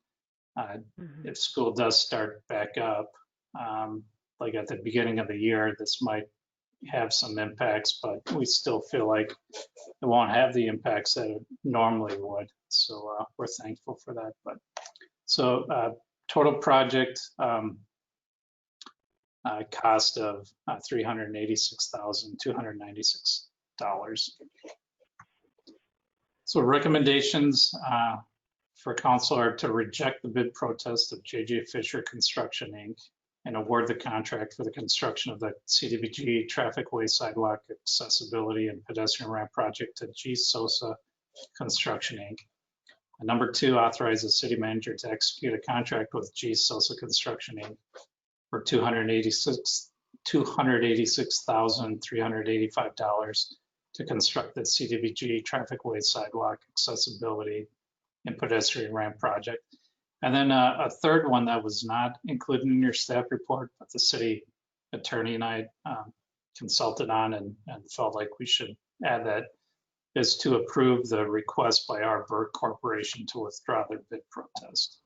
And again, that was really a material clerical error, not an error of their judgment. So with that, I can take any questions that you may have. Thank you, Director. Thorough report. So it sounds like we're, with this CDBG project, we're actually going to start part of the downtown enhancement plan. I was kind of excited to hear that. We are. Yeah. At first, when I saw that, I thought, oh no, is all this going to be for naught when we get to that? But to know that we're going to be doing the lanes and all of that, that's good news. And I think overall, the accessibility plus that those 4 lanes, 3 one way, 1 the other way, are going to be a definite benefit for the community. Fantastic. Any questions for Director DeBar, Mayor Pro Tem Bourbeau?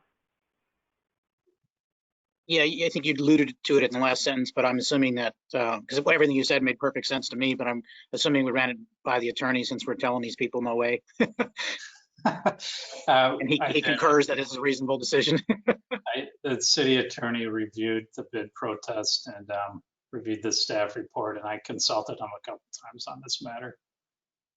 All right, thank you. Thank you. Seeing no other questions, we will open up for public comment on this item.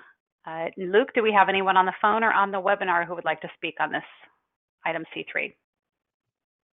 We do not. Thank you. And I will ask our city clerk, do we have any public comment to be read into the record for this item?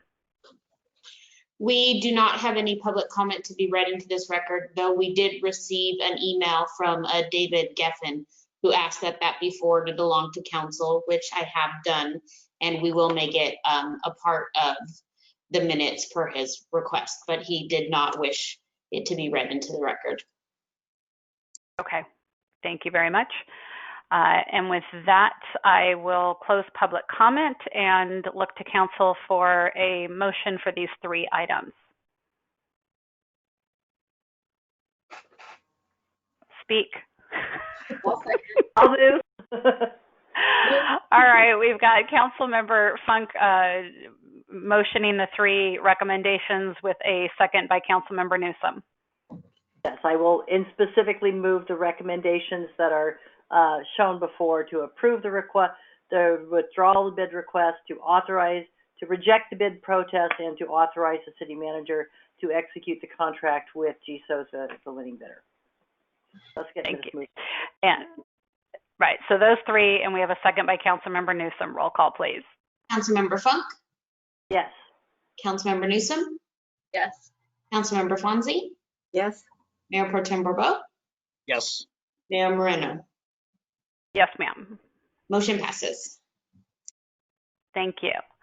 We are on to our discussion item of COVID, and I will ask our city manager if she has anything to report that we might not be aware of at the moment. I think all of us have been following the news in relationship to COVID and the increasing number of cases. We do have more than 800 active cases here in the county. The county, particularly contact tracing, are getting a little overwhelmed with the number of cases, so that they are asking anybody that has a close contact with somebody who has tested positive for COVID, that they please self-quarantine, even if it takes a couple of days before the county health department's able to contact them. So again, if you've been in close contact with somebody that has tested positive, please self-quarantine until you are contacted. I know that they are having a number of people trying to get in to get tests. And so there are a lot of test options out there. Please go to the county website, and you can see the different places that are offering COVID tests at this time.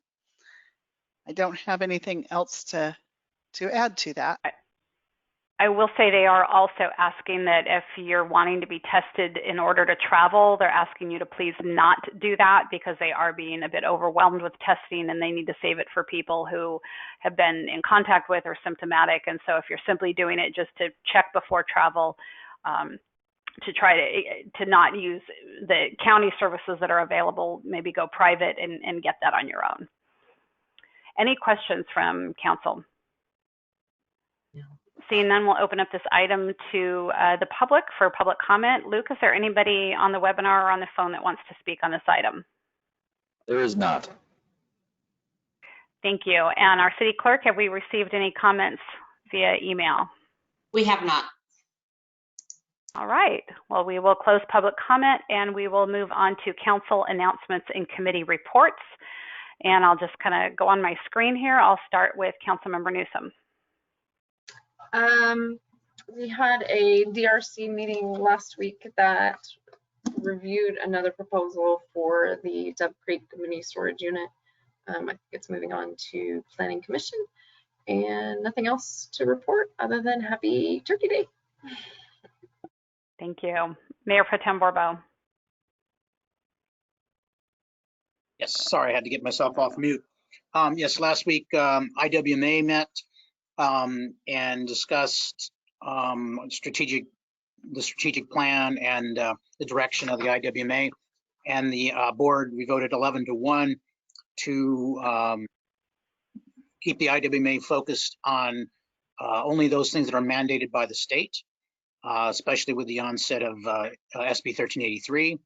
And so what that means is along with some kind of cleanup language with a 25-year-old JPA, we'll probably be bringing back an amended JPA at some point that'll be reviewed by the board to specifically reflect that strategic guidance to stay focused on mandated issues.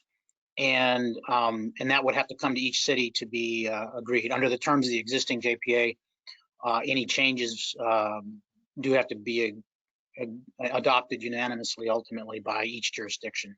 So that's all 7 cities and the county. But this was important because there's some frustration by the majority of the Board of Supervisors, and who really, I think, wanted to see this particular direction, and, in lieu of them opting out of the JPA. And so it was important to do that in order to allow the IWMA to focus on what needs to be done in implementing 1383 and sticking with those mandated issues and sticking with education on those other non-mandated issues. So that was very significant in IWMA world.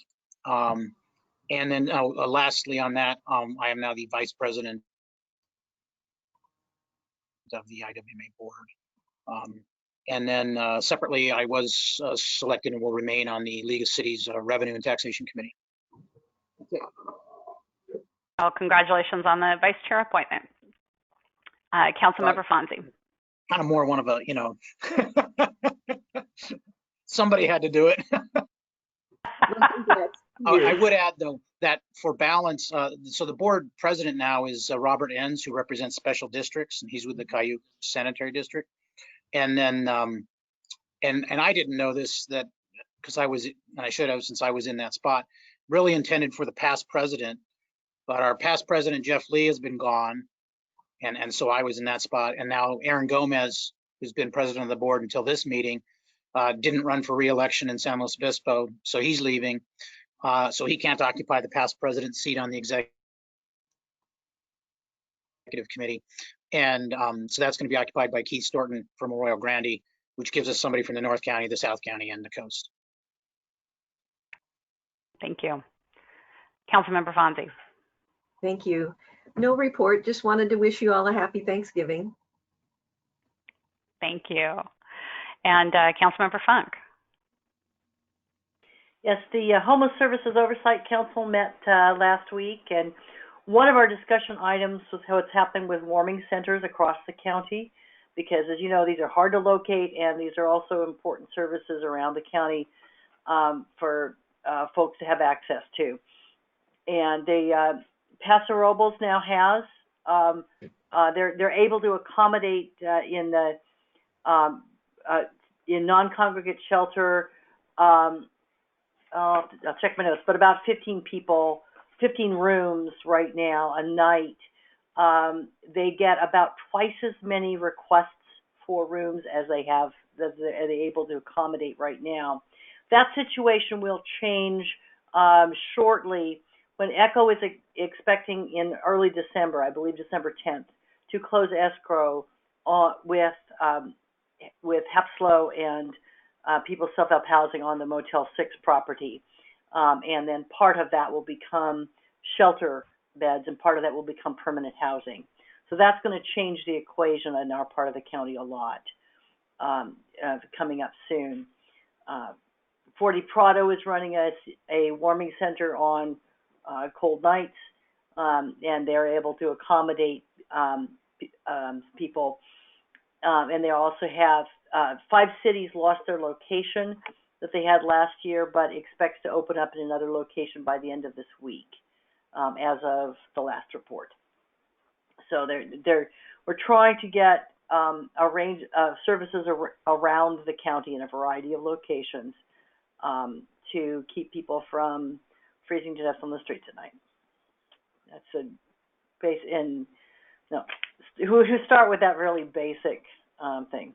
Other than plans are also being made. There are a number of different pots of funding available for COVID-related services that are out for the provider community to bid on right now, and I think they're aware of those options.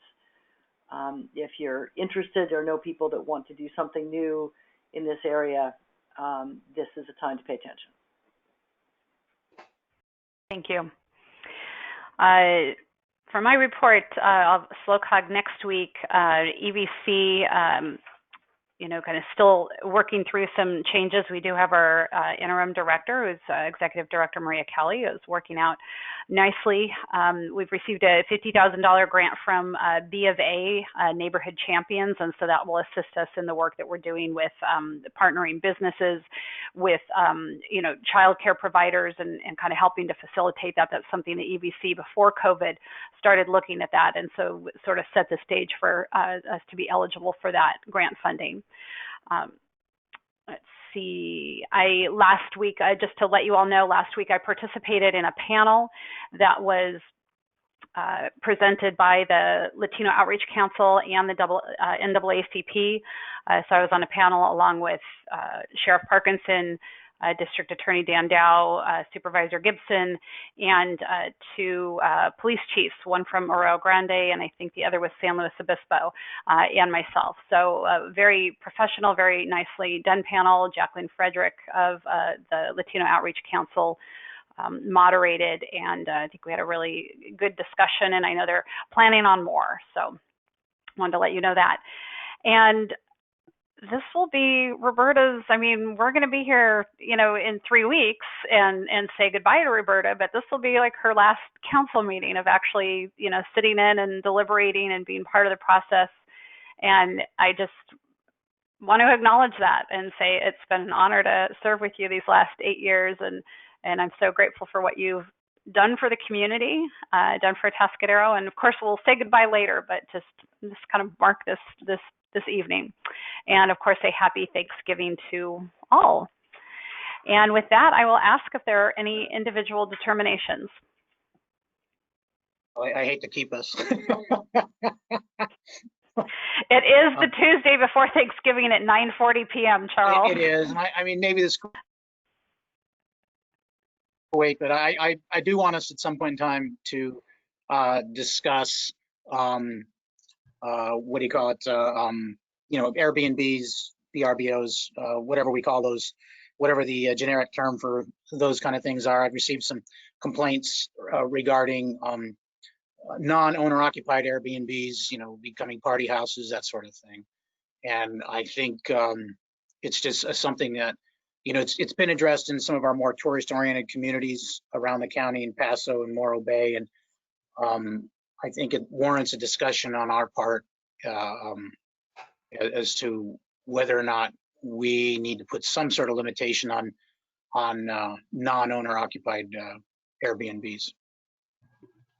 Because I'm very open to having them around, but having people partying at 3 a.m. because they think the house next to you is a party place. Well, and I think there are already ordinances that we have in place that take care of things like that, and there are some rulings. I've had some conversations myself. I hesitate to make this an agenda item and start looking at an ordinance. If we go down that route, that's a significant. If we look at what Paso had to do, granted, we're not the tourist community that Paso is, but still, that's a big haul.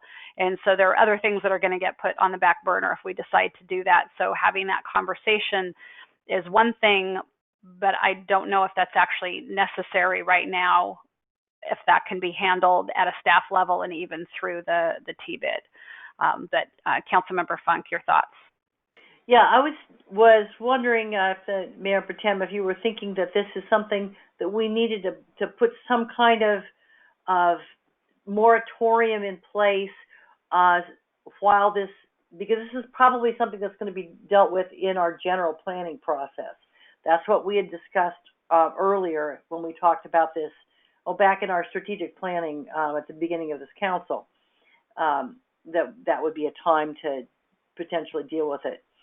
That's not what I have in mind. I just think it warrants a discussion on our part, and maybe the answer is we talk about it and we decide, this is not a significant enough issue that we want to invest some staff time in or not. but I think it warrants the discussion.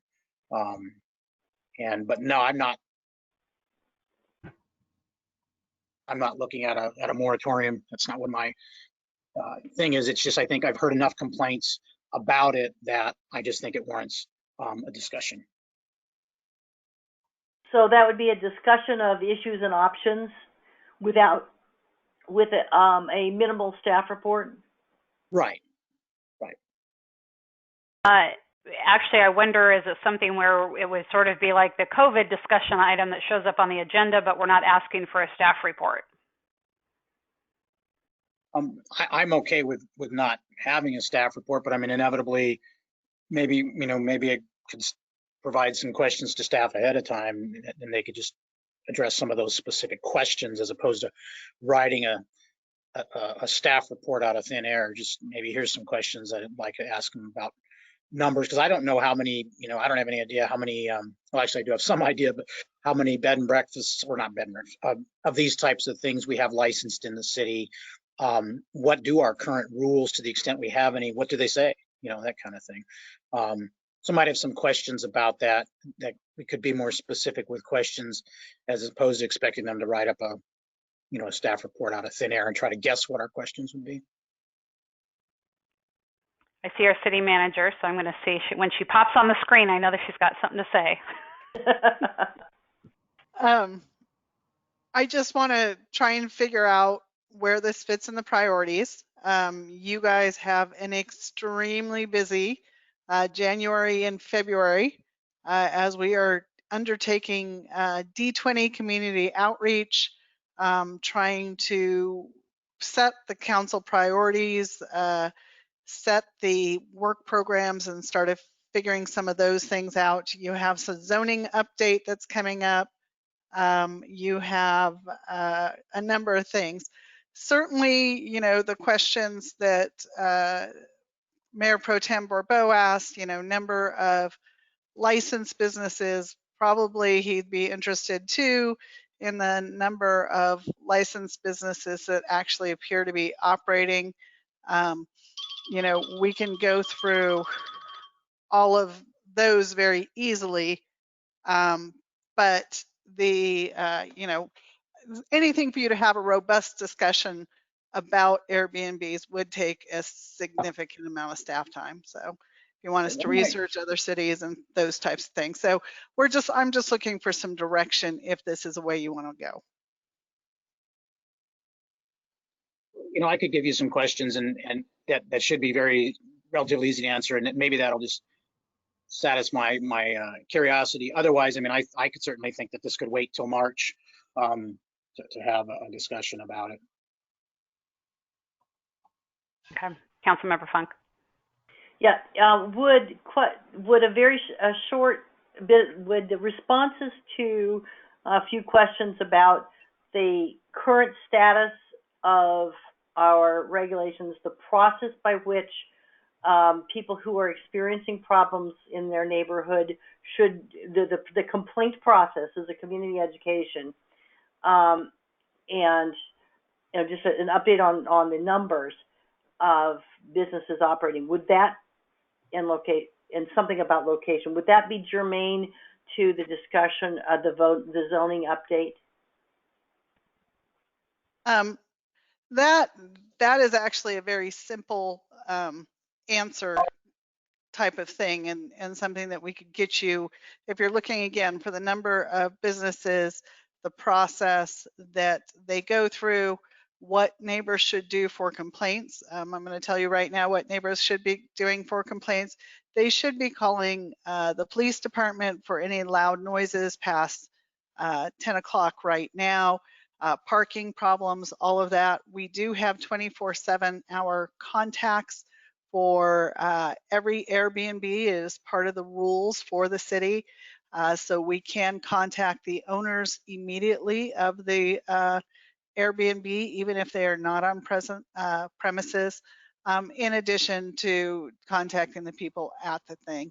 If it's something that, hey, a owner or a neighbor is having problems with the Airbnb, we highly encourage discussions between that neighbor and the owner to try and work those things out. And or if we have a problem with that, then the city does get involved. So yeah, don't wait for this discussion. If you're having a problem, if the Airbnb next door is taking all the parking on the street and or is having a loud party, please do call the police. We do want to handle those immediately. Since since we don't need to address this real soon or anything, I mean, I can just ask the city manager some questions offline, and then if I feel strongly about it, I can bring it back up again in January or February. Sounds good. Mm-hmm. Thank you. Any other individual determinations? Any from staff? All right. Again, happy Thanksgiving. Bye all. Stay safe. Good night. Bye.